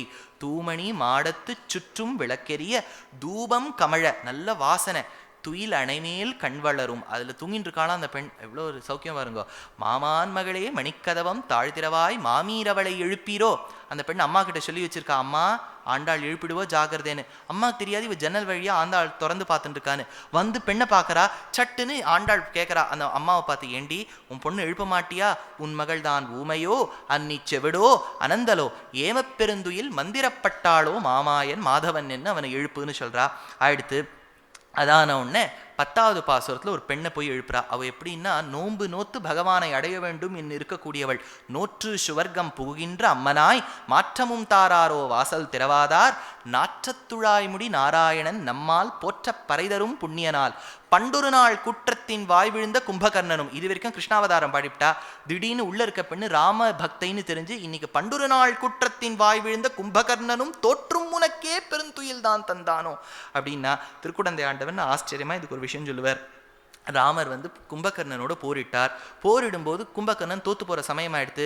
ராமனை கூட்டானா, ராமா என்கிட்ட ஒரு பெரிய சொத்து இருக்குனானா. ராமர் கேட்டார், உனக்கு என்னப்பா சொத்து இருக்குன்னு? தூக்கம் நானா. ராமர் சொன்னார், வாஸ்தவம் தான்ப்பா, எத்தனை பேர் வராமத்தை வச்சு மாத்திரையெல்லாம் போட்டுக்கிறா தூக்கம் வரணும்னு. தூக்கங்கிறது பெரிய சொத்து தான், என்ன பண்ணணும்னு கேட்டா, நீ தான் வில்லும் கையுமாக இருக்கக்கூடிய ராகவா, நான் ஒரு வில் சொல்கிறேன் எழுதிக்கோன்னா. உடனே கும்பகர்ணன் சொல்ல அந்த வில்லை எழுதிண்டார். என்ன வில்லுன்னு கேட்டால், அவனுடைய சொத்தான தூக்கத்தை 2 பாகமாக பிரிச்சிருக்கான் கும்பகர்ணன். 99% 1%. 99% யார்கிட்ட கொடுக்கணும்னு ராமர் கேட்டார். 99% தூக்கத்தை கலியுகத்தில் ஸ்ரீவில்லிபுத்தூர் அக்ரஹாரத்தில் ஆண்டாள் பாவை நோன்பு இருக்கும்போது 10வது பாசுரம் பாடும்போது அந்த பெண்ணுக்கு கொடுத்துருன்னா. அதனால தான் ஆண்டாள் கேட்டா, பண்டொரு நாள் குற்றத்தின் வாய் விழுந்த கும்பகர்ணனும் தோற்றும் உனக்கே பெருந்துயில் தான் தந்தானோ. அந்த தூக்கத்தை உங்ககிட்ட கொடுத்துட்டு போயிட்டாரான்னு. ராமர் விடமாட்டார், கணக்கில் எட்டிக்காரர். 1% யார்கிட்ட கொடுக்குறதுன்னார். அந்த உபன்யாசம் யார் கேட்கிறாளோ அவளுக்கு கொடுத்துருன்னுட்டார்.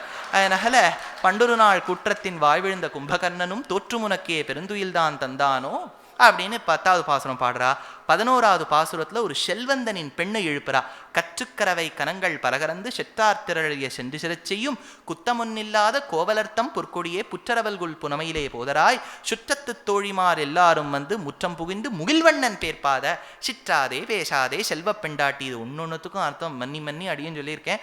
அது நீங்கள்லாம் பிற்காலத்தில் எப்பாவது வந்து முடிஞ்சுதானே அனுபவிச்சு கேளுங்கோ. ஏன்னா இது பாசுரத்தெல்லாம் நான் 2 நிமிஷத்தை சொல்லியே முடிக்க முடியாது. 1.5 மணி நேரம் கொடுத்தாலும் போராது ஒரு திருப்பாவை பாசுரம் சொல்ல. செல்வந்தனின் பெண்ணை எழுப்புறா. 12வது பாசுரத்தில் எருமை, அதாவது முதல்ல இருக்கவனுக்கு மாடுகளிடத்தில் நல்ல ஒரு பிரீத்தி, 2வது இருக்கவனுக்கு எருமையினிடத்தில் நல்லது ஒரு பிரீத்தி. கனைத்திலங் கற்றெருமை கன்றுக்கு இறங்கி நினைத்து முலை வழியே. ஏன் பசுக்கும் எருமைக்கும் ஒரு வித்தியாசம் உண்டு? பசு கண்ணுக்குட்டியை பார்த்தால் கண்ணுக்குட்டி அது முளைக்குள்ள வாயை வச்சாதான் பால் கொடுக்கும்.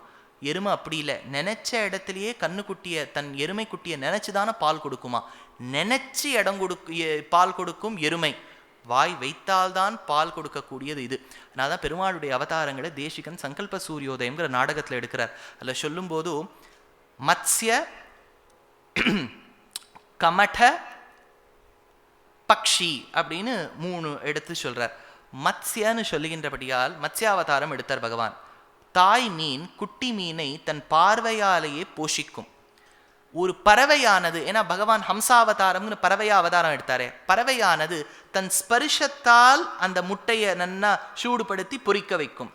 இதே ஒரு கமட்டம்னு சொன்னா ஒரு ஆமை, ஆமை ஸ்மிருதி, அந்த நினைச்சாலே போருமா கண்ணுக்குட்டியை வளர்த்துருமா, குழந்தைய வளர்த்துருமா.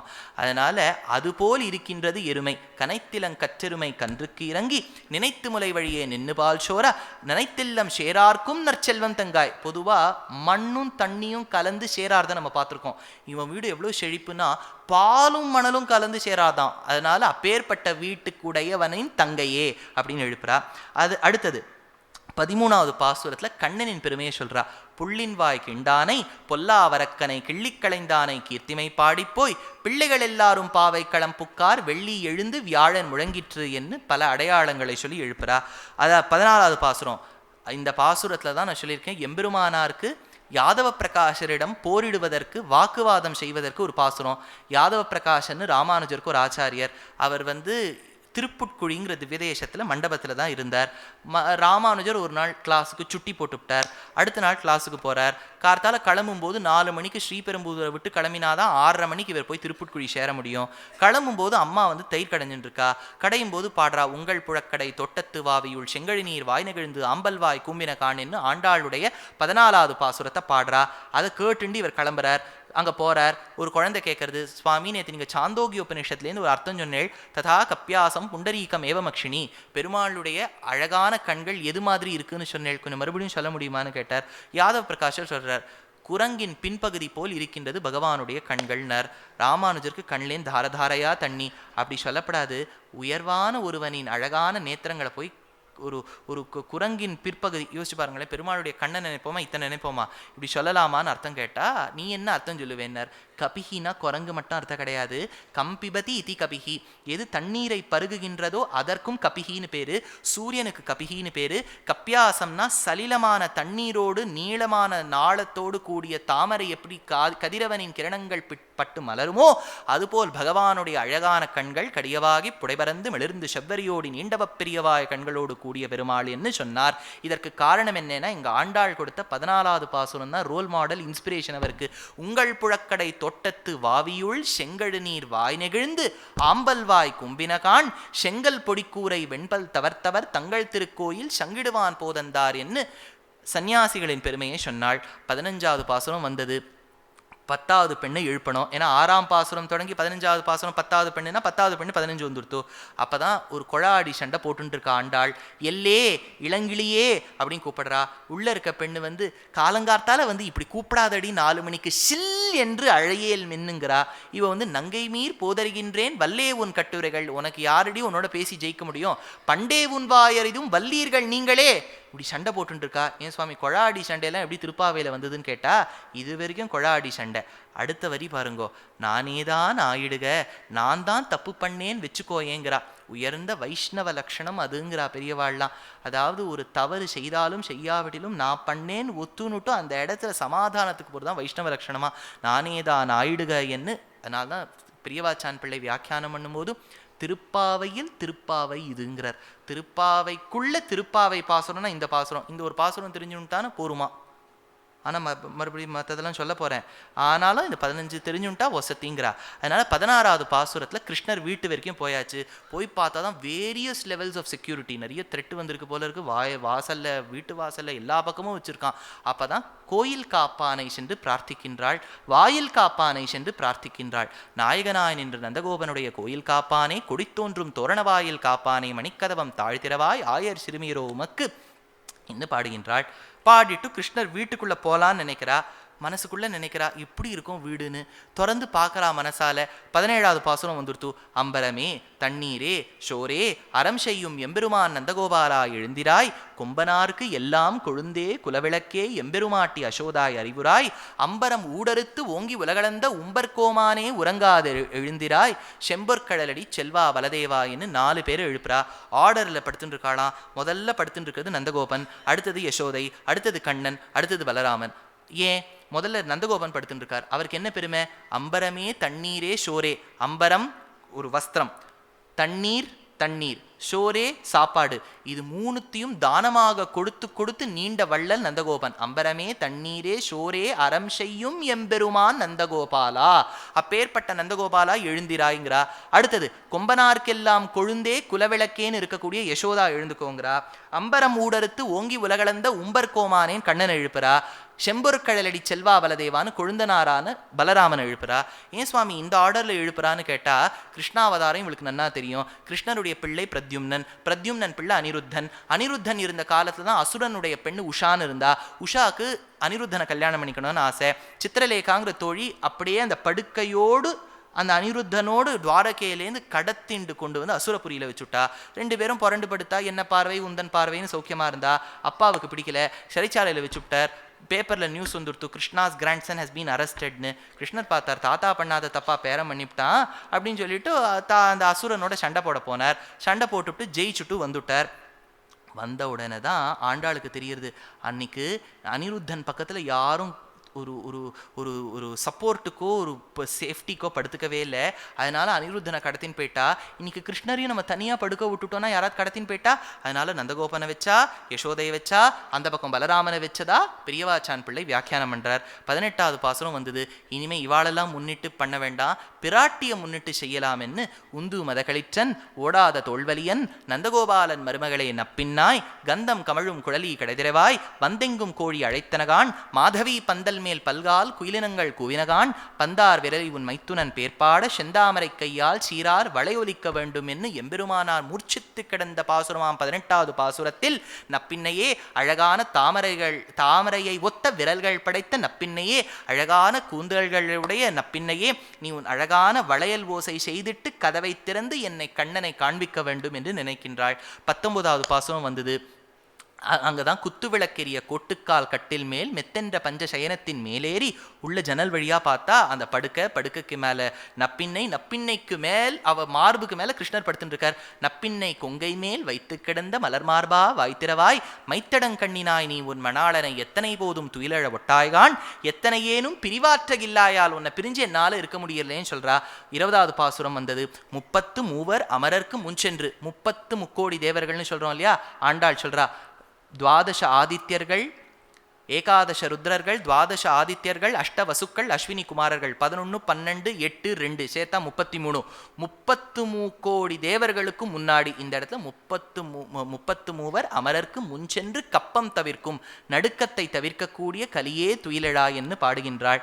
21வது பாசுரம் வந்தது. கண்ணனை எழுப்பலாம்னு பாடுறா. ஏற்றக்கலங்கள் எதிர்பொங்கி மீதளிப்ப மாற்றாதே பால் சொரியும் வள்ளல் பெரும் பசுக்கள் ஆற்றப்படைத்தான். அப்பேற்பட்ட நந்தகோபனின் மருமனே பிள்ளையே கண்ணா எழுந்துக்கோன்னு சொல்றா. 22வது பாசுரத்துல கண்ணன் எப்படி எழுந்துக்க வேணும்னு சொல்றா. அவன் கண்ணை எப்படி திறக்கணும்னு சொல்றா. அங்கன்மான் யாலத்தரசர் அபிமான பங்கமாய் வந்து நின் பள்ளிக்கட்டிற்கு கீழே சங்கம் இருப்பார் போல் வந்து தலை பெய்தோம் கிங்கிணி வாய் செய்த தாமரை பூ போலே செங்கன் சிறுச்சிறுதே எம்மேல் விழியாவோ. அதாவது பெருமாள் வந்து கண்ணை திறக்கும் போது திடீர்னு திறக்கப்படாதான். அப்புறம் பாசுரம் அப்படியே அங்கேயே முடிச்சுவிடுமே. கொஞ்சம் கொஞ்சம் சிறுச்சிறுதே எம்மேல் விழியாவோன்னு சொன்னாதான் இனிமேல் 2 வரி பாட முடியும். அந்த அளவுக்கு மெதுவாக திறக்கணும்னு சொல்றா. சிறுச்சிறுதே எம்மேல் விழியாவோ மன்னிங்கிறா. அதான் அப்போ கண் இப்படி திறக்கணும்னு சொல்லிட்டாளா. பெருமாள் எழுந்துக்கணும்னு எப்படி சொல்றா. 23வது பாசுரத்துல மாறி மலைமுழஞ்சில் மன்னி கிடந்துறங்கும் சீரிய சிங்கம் அறிவுற்று தீ விழித்து வேரிமயிர் பொங்க எப்பாடும் பேர்ந்துதறி மூறி நிமிர்ந்து முழங்கி புறப்பட்டு. ஆனா இவ்வளவு நீ பண்ணிட்டு அட்டகாசம்லாம் பண்ணிட்டு என்கிட்ட வரும்போது சிங்கம் மாதிரி வராத, போதருமா போலே நீ பூவை பூவண்ணாங்கிறா.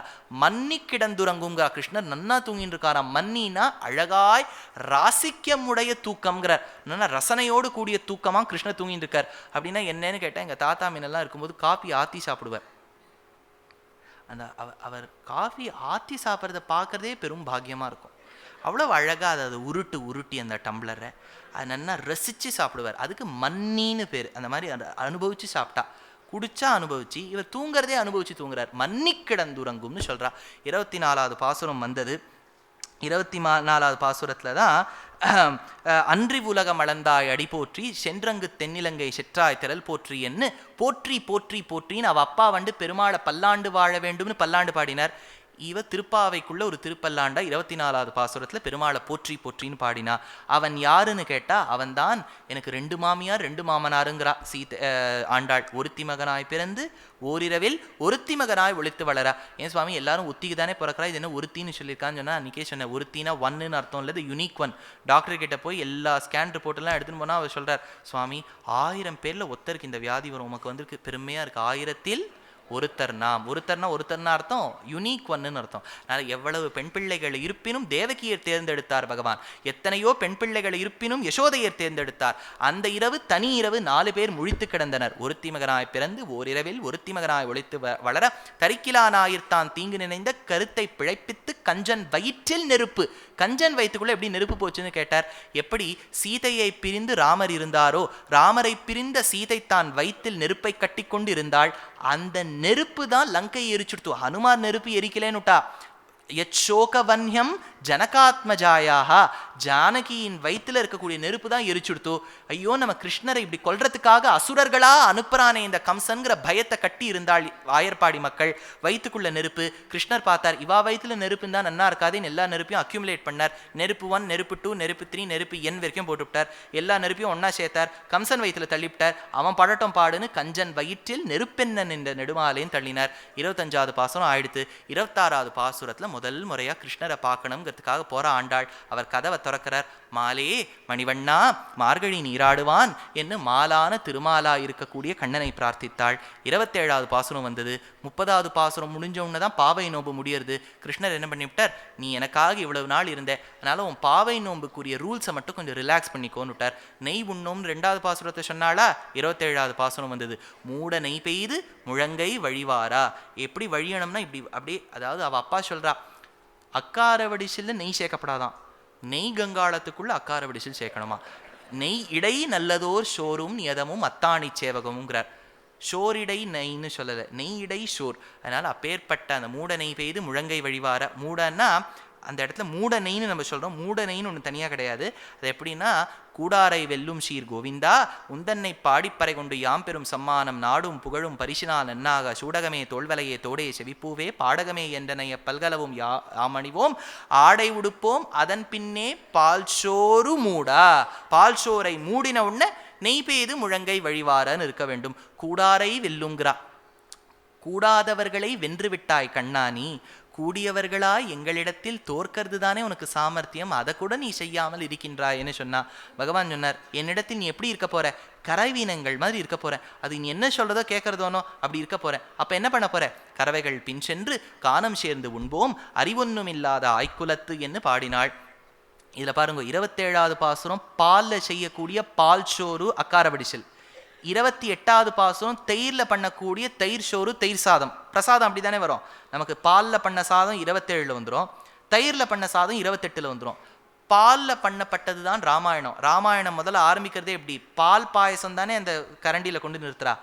பாகவதம் எப்படி, முழுக்க முழுக்க தயிர். அதனால கிருஷ்ணர் சாப்பிடும்போது பிப்ரத் வேணும் ஜட்டரபட்டைய ஸ்ருங்கவேத்தியே சகக்ஷே வாமே பானோ மஸ்ருள கபலம் தான் பாகவதம் சொல்றது. தயிர் சாதம் தான் ஷார்ட்டர். தயிர் சாதம் பாகவதம் கிருஷ்ணாவதாரம், பாயசம் ராமாவதாரம் வந்துடுத்து. 27வது பாசுரம் ராமாயண பாசுரம், 28வது பாசுரம் பாகவத பாசுரம், 29வது பாசுரம் வந்தது. எப்போ சேவிக்க போறேன்னு கேட்டா, சிற்றஞ்சிறுகாலே வந்துன்னை சேவித்து உன் பொத்தாமலரடியே போற்றும் பொருள் கேளாய் பெற்ற மெய்த்துண்ணும் குலத்தில் பிறந்து நீ குற்றேவல் எங்களை கொள்ளாமல் போகாது. இதோ பார், நான் பண்ற கைங்கரியத்தை, நாங்க பண்ற கைங்கரியத்தை நீ ஏத்துக்காம போகப்படாதுன்னு பகவானுக்கு சவால் விடுறா. இற்றைப்பறை கொள்வான் அன்றுகான் கோவிந்தா. ஏன் அவளுக்கு கோவிந்த நாமத்தை பிரீத்தி அதிகம்னு கேட்டா, கோவிந்தா, கோ வின்-தா, வின் எடுத்துட்டேன்னா கோதான் வரும். அவர் பேருக்குள்ள இருக்கான். அதனால இற்றைப்பறை கொள்வான் அன்றுகான் கோவிந்தா எற்றைக்கும் 7 பிறவிக்கும், எவ்வளவு ஜன்மம் எடுத்தாலும் உனக்கும் சதஜன்ம பிஸ்யாத்துன்னா ருக்மிணி, அந்த மாதிரி சம்பந்தம் உன்னோடு இருக்க வேண்டும் சொன்னாள். 30வது பாசுரம் ஆண்டாள் நிலைமைக்கு வந்தா. அப்பதான் சொன்னா, வங்க கடல் கடைந்த மாதவனாய் மார்கழி மாசத்துக்குரிய கேசவனாய், கேசபாசங்களோடு கூடிய கேசவனாய், கேசியை கொன்ற கேசவனாய், கஹ இதி பிரம்மணோ நாம ஈசோகம் சர்வதேகி நாம்னு இருக்கக்கூடிய கேசவனாய், வங்கக்கடல் கடைந்த மாதவனை கேசவனை திங்கள் திருமுகத்து சேரடியார் சென்றிரைஞ்சு அங்கு வப்பறை கொண்ட ஆற்றை அணிபுதுவை பைங்கமலத் தந்திரியில் பட்டர்பிரான் கோதை சொன்ன, பட்டர்பிரான் வளர்த்த கோதையான நான் சொன்ன இந்த சங்கத்தமிழ் மாலையை 30 யார் படிக்கிறாளோ, இங்கு பரிசு உரைப்பார் 2 மால்வரைத்தோள் செங்கண் திருமுகத்து செல்வ திருமாலால் எங்கும் திருவருள் பெற்று இன்புறுவர். சில நாள் வந்தாலும் வராமல் போனாலும் 30 நாளும் வரலேனாலும் 31வது நாள் இன்னைக்கும் வராமல் போனாலும் உங்கள் ஆற்றுல இருக்கவாளுக்கும் உங்களுக்கு கிடைக்கிற பலனே கிடைக்கும்னு சொல்லி ஆண்டாளை விட ஒரு ப்ராட் மைண்டடாக எங்கும் திருவருள் பெற்று இன்புறுவர்னு சொல்லி முடிக்கிறா. 30வது பாசுரம் ஆயிடுத்து. ஒரு நாள் கனவு காண்டுன்னு இருக்கா. கனவுல தான் ஒரு அழகான கனவு வருது. அடுத்த நாள் காலத்தால் எழுந்துக்கிறா. பெண்ணை பார்த்து சொல்றா, தோழியை பார்த்து, தோழி நான் ஒரு கனவு கண்டேன். தோழி கேட்கிறா, என்ன கனவுன்னு? வாரணம் 1000 சூழ வலம் செய்து நாரணன் நம்பி நடக்கின்றான் என்று எதிர்பூரண பொற்குடம் வைத்து புறமெங்கும் தோரணம் நாட்ட கனா கண்டேன் தோழி நான். எவ்வளவு அழகா இருந்து தெரியுமா? அழகா தோரணங்கள்லாம் கட்டியிருக்கா, பொற்கலசங்கள்லாம் வச்சுருக்கா, மந்திர தீர்த்தம்லாம் அதுக்குள்ள இருக்கு. யானை மாதிரி என் பகவான் வரார். யானை பக்கத்துல நடந்து வருது. யானை நட அழகா, என் பெருமாள் நட அழகான்னு தோத்து போற அளவுக்கு என் பெருமாள் நடந்து வர. நாரணன் நம்பி நடக்கின்றான் என்று எதிர் பூரண பொற்குடம் வைத்து புறமெங்கும் தோரணம் நாட்ட கனா கண்டேன் தோழினான். அவர் எப்படி வந்தார்? மதுரையாள் மன்னர் அடியினை தொட்டணைத்து. மதுரையாள் மன்னர் கிருஷ்ணர் வந்தாராம். அவர் இப்போ வரவாழ்க்கா நமஸ்காரம் நமஸ்காரம் சொல்லின்னு வந்தாராம். பெரியவாச்சன் பிள்ளை எடுக்கிறார். ஏன்னு நாளைக்கு யாராவது ஐயோ எனக்கு நமஸ்காரம் சொல்ல கல்யாணத்தை நிறுத்துங்கன்னு சொல்லிவிட்டா, ஏற்கனவே ஒரு வாட்டி பட்டாபிஷேகம் ராமாவதாரத்துன்னு கஷ்டப்பட்டு விட்டார். கல்யாணம்லாம் நிற்கப்படாதுங்கிறதுக்கு வரவாழ்க்கலாம் போறவாழ்க்கலாம் தெரிஞ்சவா தெரியாதவா எல்லாருக்கும் கை கூப்பிண்டே வராராம் கண்ணன். அப்போ தாயாருக்கு கூறப்புடவை உடுத்தணுமா. யாருக்கு? ஆண்டாளுக்கு. ஆண்டாள் மறந்தும் புழம் தொறா மாந்தர். சட்டுன்னு பெருமாளை தவிர்த்து வேற யாரையும் பாடிட மாட்டா. அம்பாளை மட்டும் ஒரே ஒரு பாசுரத்துல சொல்றா, இந்திரன் முன்னிட்ட தேவர்குழாமெல்லாம் வந்திருந்து எம்மை மகள் பேசி மந்திரத்து மந்திர கோடி, அதாவது கூறப்படவ உடுத்தி வனமாலை அந்தரி சூட்ட கனா கண்டேன் தோழினான். நாத்தனார் எனக்கு உடுத்தி விட்டாங்கிறா.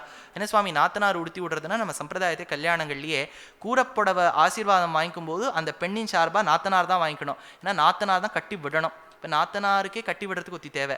அதனால ஒருவேளை நாத்தனாருக்கு அப்பி தப்பி தெரிஞ்சு கொடுத்துன்னு வச்சுக்கோங்க, அவள் கட்டி விடுவோம்.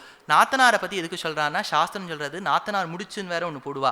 நாத்தனார்னா நனாந்தான்னு பேர். என்ன பண்ணாலும் ஆனந்தம் அடையாதவளுக்கு நாத்தனார்னு பேர் சம்ஸ்கிருதத்தில். அதனால அவளை மகிழ்விக்க வேண்டும் என்பதற்காக அந்தரி சூட்ட கனா கண்டேன் தோழினான்கிறா. பொறி முதமு அட்டக்கனா கண்டேன் தோழினான். லாஜஹோமத்தை பற்றி சொல்கிறா, அஷ்டபதியை பற்றி சொல்கிறா, எல்லாத்த பற்றியும் சொல்லி முடிச்சுட்டு ஆண்டாள் வாரணமாயிரத்தை முடிக்கிறா. அவள் அப்பா சொல்கிறார், அம்மா உனக்கு கனவு வந்ததே அது சத்தியந்தாமா. என் கனவுலையும் பகவான் சொன்னார் எனக்கு கல்யாணம் பண்ணி வச்சுருன்னார். அப்படியா அப்பா, கல்யாணம் பண்ணி வச்சுருன்னு சொன்னாரா? சரி பண்ணி வச்சுருப்பா. உடனே பெரியாழ்வார் கேட்குறார், அவள் சொல்லியாச்சு, உனக்கு இனிமேல் ஸ்வயம்பரம், உனக்கு எந்த பெருமாள் வேணும்னு கேட்டார். பத்ரிகாசிரமம் பெருமாள் வேணுமான்னு கேட்டார். ஐயோ ரொம்ப குளிர் பிரதேசம்ப்பா, ஊட்டியே 0 டிகிரிஸுக்கு போயிடுத்தா, அது இன்னும் எவ்வளோ போகுமோ, வேண்டாம்ப்பான்னு சொல்லிவிட்டா. கொஞ்சம் கீழே வா, அயோத்தியா.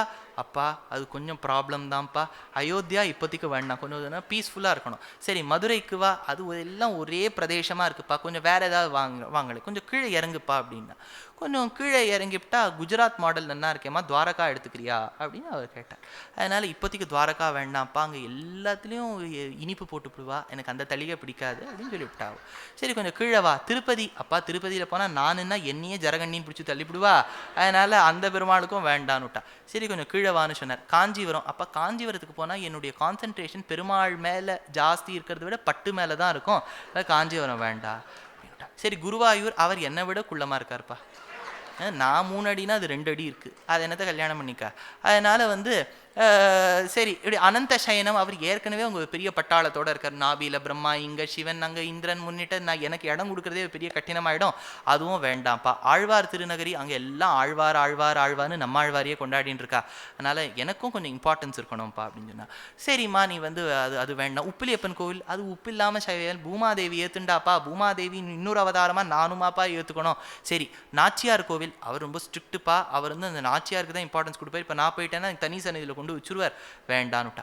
சரி வேறு எதுக்கு நான் உன்னை கொண்டு விட? ஸ்ரீரங்கம் நன்னா இருக்கேப்பா கேட்கறதுக்கு, ஸ்ரீரங்கத்தை வேணா கல்யாணம் பண்ணி கொடுத்துறேன், அவள் கொஞ்சம் காலியாக தான் இருக்கார், பெரிய கோவிலாக இருக்குது, எவ்வளோ வேணாலும் போயிட்டு வரலாம் சொன்னா. சரி கல்யாணம் பண்ணி கொடுத்துடலான்னு அழகாய் நன்றாக அவளுக்கு கொண்டை பூண்டு கையில் கிளியை தரித்து பாவாடை கட்டி கொண்ட ஸ்திரீ முதல் முறையாக 4-5 வயசுக்கு கூரை உடுத்தின்னு இருக்கா. நம்ம பார்த்தா ஆண்டாள் பெரிய அம்மாமி மாதிரி பார்ப்போம். 5 வயசு குழந்தைக்கு கூரை உடுத்தின்றா எப்படி? அது 5 வயசுக்குள்ளேயே ஞானத்தெல்லாம் அடைஞ்சு கல்யாணமெல்லாம் ஆகி எல்லாம் எடுத்ததுக்கு. அதனால் அதை தான் தோளுக்கினியானில் ஏற்றுக்கொண்டு சென்றார். அப்படி மலைக்கோட்டையை தாண்டினா, அகண்ட காவேரி தாண்டினா, கரையை தாண்டி, தென்னங்கீற்றை தாண்டி, அம்மா மண்டபத்தை தாண்டி, தெற்கு வாசலை தாண்டி, அடையவளஞ்சானை தாண்டி, சித்திரவீதியை தாண்டி, உத்தரவீதியை தாண்டி, கருடனை சேவிச்சுண்டு அப்படி உள்ள காயத்ரி மண்டபத்துக்குள்ள போறா. அப்போ அந்த பட்டர்கள்லாம் வந்து சொல்றா, எங்க கனவுலையும் வந்து பகவான் சொல்லிட்டார் பாருங்க, பகவானுக்கு எவ்வளவு வேலை, 3 பேர் கனவுல வந்து சொல்லி வச்சிருக்கார், என்னை வந்து அலங்காரம் பண்ணி வைன்னு. பெருமாளுடைய உற்சவமூர்த்தியா இருக்கக்கூடிய நம்பெருமாளுக்கு அழகா அலங்காரம் பண்ணி அவரை கொண்டு வரா. நம்பெருமாள் இருக்கார், ஆண்டாள் இருக்கா, அங்கே இருக்கவாள்லாம் பார்த்துட்டாலாம், யார் அழகா இருக்கா? சில பேர் சொல்றா இல்லை இல்லை இவ தான் அழகுன்னுட்டு. ஸ்ரீரங்கத்துக்காரா சொல்றா அவ தான். அழகிசிங்கர் சாதிப்பர் 2 ஊர்க்காராளுக்கும் பேச்சு வாய் ஜாஸ்திம்பர், ஸ்ரீவில்லிபுத்தூருக்கும் ஜாஸ்தி, ஸ்ரீரங்கத்துக்கும் ஜாஸ்திம்பர். ஏன்னா 2 பேரும் இப்போ சண்டை போட்டு, இப்போ 2 பேரும் சேர்ந்து விட்டான்னு வச்சுக்கோ, வாய் இன்ட்டு வாய் ஸ்கொயர் ஆகிடுதுங்க. ஏன்னா ஸ்ரீரங்கத்துக்காராளோட சட்டுன்னு பேச்சில் ஜெயிச்சுடவே முடியாதான். நான் சொல்ல, தேசிகன் சொல்றார், குப்பியச்சோழி வச்சன குட்டிலைஹி குந்தலைஹி சிஷ்டமூலேங்கிறார் பகவத்யான சோபானத்தில். அதாவது பெருமாளுடைய கூந்தல் கொஞ்சம் சுருளாக இருக்கும். எப்படி இருக்கும்னு கேட்டார். சோழ நாட்டு பெண்கள் கார்த்தால வம்பு பேசுவாளே காவேரியில், அவள் பேச்சு எப்படி வளைய வளைய வளைய வளைய ஒத்தருக்கு ஒத்தர் வந்து கிண்டல் பண்ணுவாளோ அந்த மாதிரி இருக்குது ரங்கநாதர் மூடின்னு விட்டார். குப்பியச்சோழி வச்சன குட்டிலைஹி குந்தலைஹி சிஷ்டமூலே. அதுவும் சோழ நாட்டு ஆண்கள் கூட இல்லை. இப்போ you can take a relief, அது பெண்கள்னு விட்டார். குப்பியச்சோழி வச்சன குட்டிலைஹி. அதனால அவளுக்கும் இது ஸ்ரீவில்லிபுத்தூர் கேட்கவே வேண்டாம், 2 பேரும் பேசிக்கிறாளா, இவர் நன்னா இருக்காரா அவர் நன்னா இருக்காரான்னு பேசின்னு இருக்குச்சு. தேசிகன் சொன்னார், ரங்கேஸ்வரஸ்ய தவபாத எவ்வளோ அழகா இருக்குன்னு மாலை மாத்தின்றாளாம்.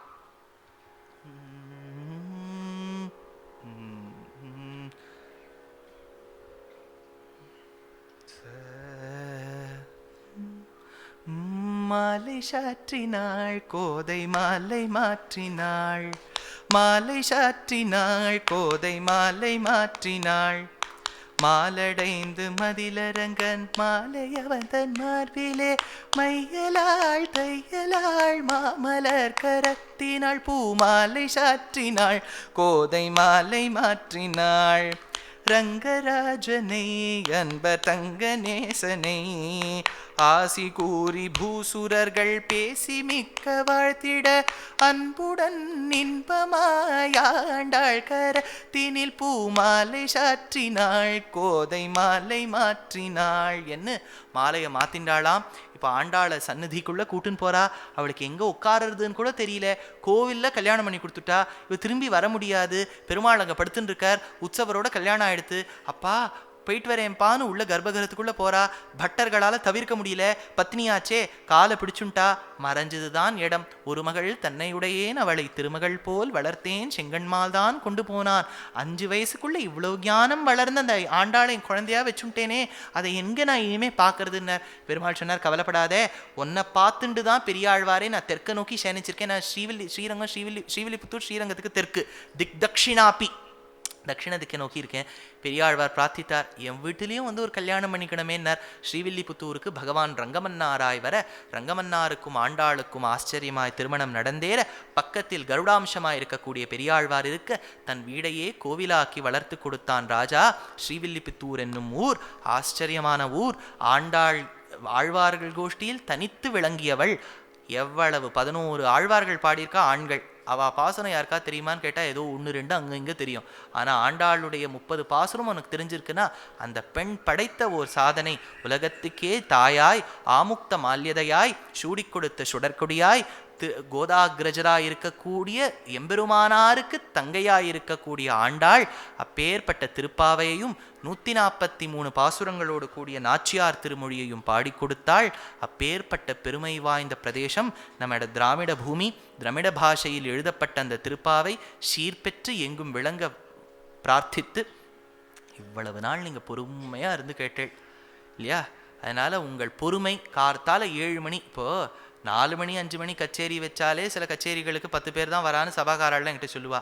ஆனால் 30 நாளும் நீங்கள் கார்த்தால வந்து ஒரு எவ்வளவு பேர் வந்து கேட்டிருக்கேள்னா ஈர்த்தது அந்த திருப்பாவையில் இருக்கக்கூடிய ஆண்டாளின் தூய்மையான பக்தியில் தோய்ந்த தமிழ் வார்த்தைகளே. அந்த பக்திக்கும் தமிழுக்கும் பல்லாண்டு பாடி நீங்கள் வருடாவருடமும் அந்த சிறுப்பெண் பாடி கொடுத்த, சிறுப்பெண்ணா வயசில் ஞானத்தில் அவள் எங்கே உலகத்துக்கே ஜெகன்மாதா. அதனால் எடுக்கிறார் ஆளவந்தா அனந்தாழ்வான். அவளுக்கு அம்மாவோ துளசி, அப்பாவோ விஷ்ணு சித்தர், பர்த்தாவோ ரங்கநாதர், அதே மாதிரி அண்ணாவோ ராமானுஜர். இதை விட ஒருத்தருக்கு ப்ரொஃபைல் அமையுமா? யோசிச்சு பாருங்களேன். அம்மா துளசி, அப்பா வந்து பெரியாழ்வார், ஆத்துக்காரர் பெரிய பெருமாள், அண்ணா வந்து ராமானுஜர். இதை விட ஒரு ப்ரொஃபைல் இருக்குமா? அப்பேற்பட்ட ஆண்டாள்னா அவளுக்கு எவ்வளவு சிறப்பு இருக்கு. இப்போ வியாசர்னா வசிஷ்ட நப்தாரம், சக்தே பௌத்திரம், பராசராத்மஜம், சுகதாத்தம்னு சொல்றாப்புல எவ்வளவு உறவுகள் இருக்கு. அப்பேற்பட்ட ஆண்டாளின் பெருமை இந்த உலகமெங்கும் பரவ வேண்டும் என்று சொல்லி அடியேனுக்கு வாய்ப்பு கொடுத்தமைக்காக, பாரதத்தின் கலாச்சாரமே பாஷைகளை வளர்ப்பது. எந்த மொழியாக இருந்தால் என்ன, சம்ஸ்கிருதக்காரா தமிழில் இருக்கேங்கிறதுக்காக பாடாமல் இருக்கப்படாது. தமிழைத்தான் பாடுவோம், மற்ற மொழிகளை விரும்ப மாட்டோம்னு தமிழ்காராலும் இருக்கப்படாது. இரண்டு மொழிகளும் ஸ்ரீ வைஷ்ணவ சம்பிரதாயத்தில் ரெண்டும் ரெண்டு கண்கள். கோவில்களில் இன்னைக்கும் தமிழ் பிரபந்தம் சொல்லுவா, அதே சமயத்தில் வேதமும் சொல்லுவா. சம்ஸ்கிருதம் வேதமும் ஒரு பக்கம் இருக்கும், திராமிட பாஷையாம் தமிழ் மொழியும் ஒரு பக்கம் இருக்கும். உபய வேதாந்திகளாக இருக்கக்கூடிய சம்பிரதாயத்தை வளர்த்து கொடுத்தவர் எம்பெருமானார் ராமானுஜர். ராமானுஜருக்கு தன் மனதில் கொண்டவள் ஆண்டார். ஏன்னா ஆண்டாள் தான் அவருக்கு இன்ஸ்பிரேஷன், அவர் தான் தேசிகனுக்கு இன்ஸ்பிரேஷன், தேசிகன் தான் எங்கள் ஆச்சாரியருக்கு இன்ஸ்பிரேஷன், எங்கள் ஆச்சாரியர்கள் தான் எனக்கு இன்ஸ்பிரேஷன். அதனால் அந்த லக்ஷ்மிநாத சமாரம்பாம் நாத யாமுன மத்தியமாம் அஸ்மதாச்சாரிய பரியந்தாம்னு இப்போ இருக்கிற ஆச்சாரியன் வரை அவர் சம்பிரதாயத்துக்கு பண்ணி கொடுத்த அத்தனை தொண்டுகளுக்கும் பல்லாண்டு பாடி அடியோமோடும் நின்னோடும் பிரிவின்றி 1000 பல்லாண்டு நாம் வாழ வேண்டும். கவிதார்க்கிக சிம்ஹாய கல்யாண குணசாலினே ஸ்ரீமதே வெங்கடேஷாய வேதாந்த குரவே நமः. ஸ்வஸ்தி பிரஜாபியः பரிபாலயந்தாம் நியாயேன மார்கேண மஹிம் மஹீஷாः. கோப்ராஹ்மணேபியः சுபமஸ்து நித்யம் லோகா சமஸ்தா சுகினோ பவந்து. திருவாடிப்பூரத்து ஜகத்துதித்தாள் வாழியே, திருப்பாவை 30 செப்பினாள் வாழியே, பெரியாழ்வார் பெற்றெடுத்த பெண்பிள்ளாய் வாழியே, பெரும்பூதூர் மாமுனிக்கு பின்னானாள் வாழியே, 143 வாழியே, உயர் அரங்கருக்கே கன்னி உகந்தளித்தாள் வாழியே, மறுவாரும் திருநல்லி வரநாழி வாழியே, வன்புதுவை நகர்கோதை மலர்பதங்கள் வாழியேன்னு சொல்லி ஆச்சரியமான ஆண்டாள் திருவடிகளே சரணம். எம்பெருமானார் ஆழ்வார், எம்பெருமானார் தேசிகன் திருவடிகளே சரணம்.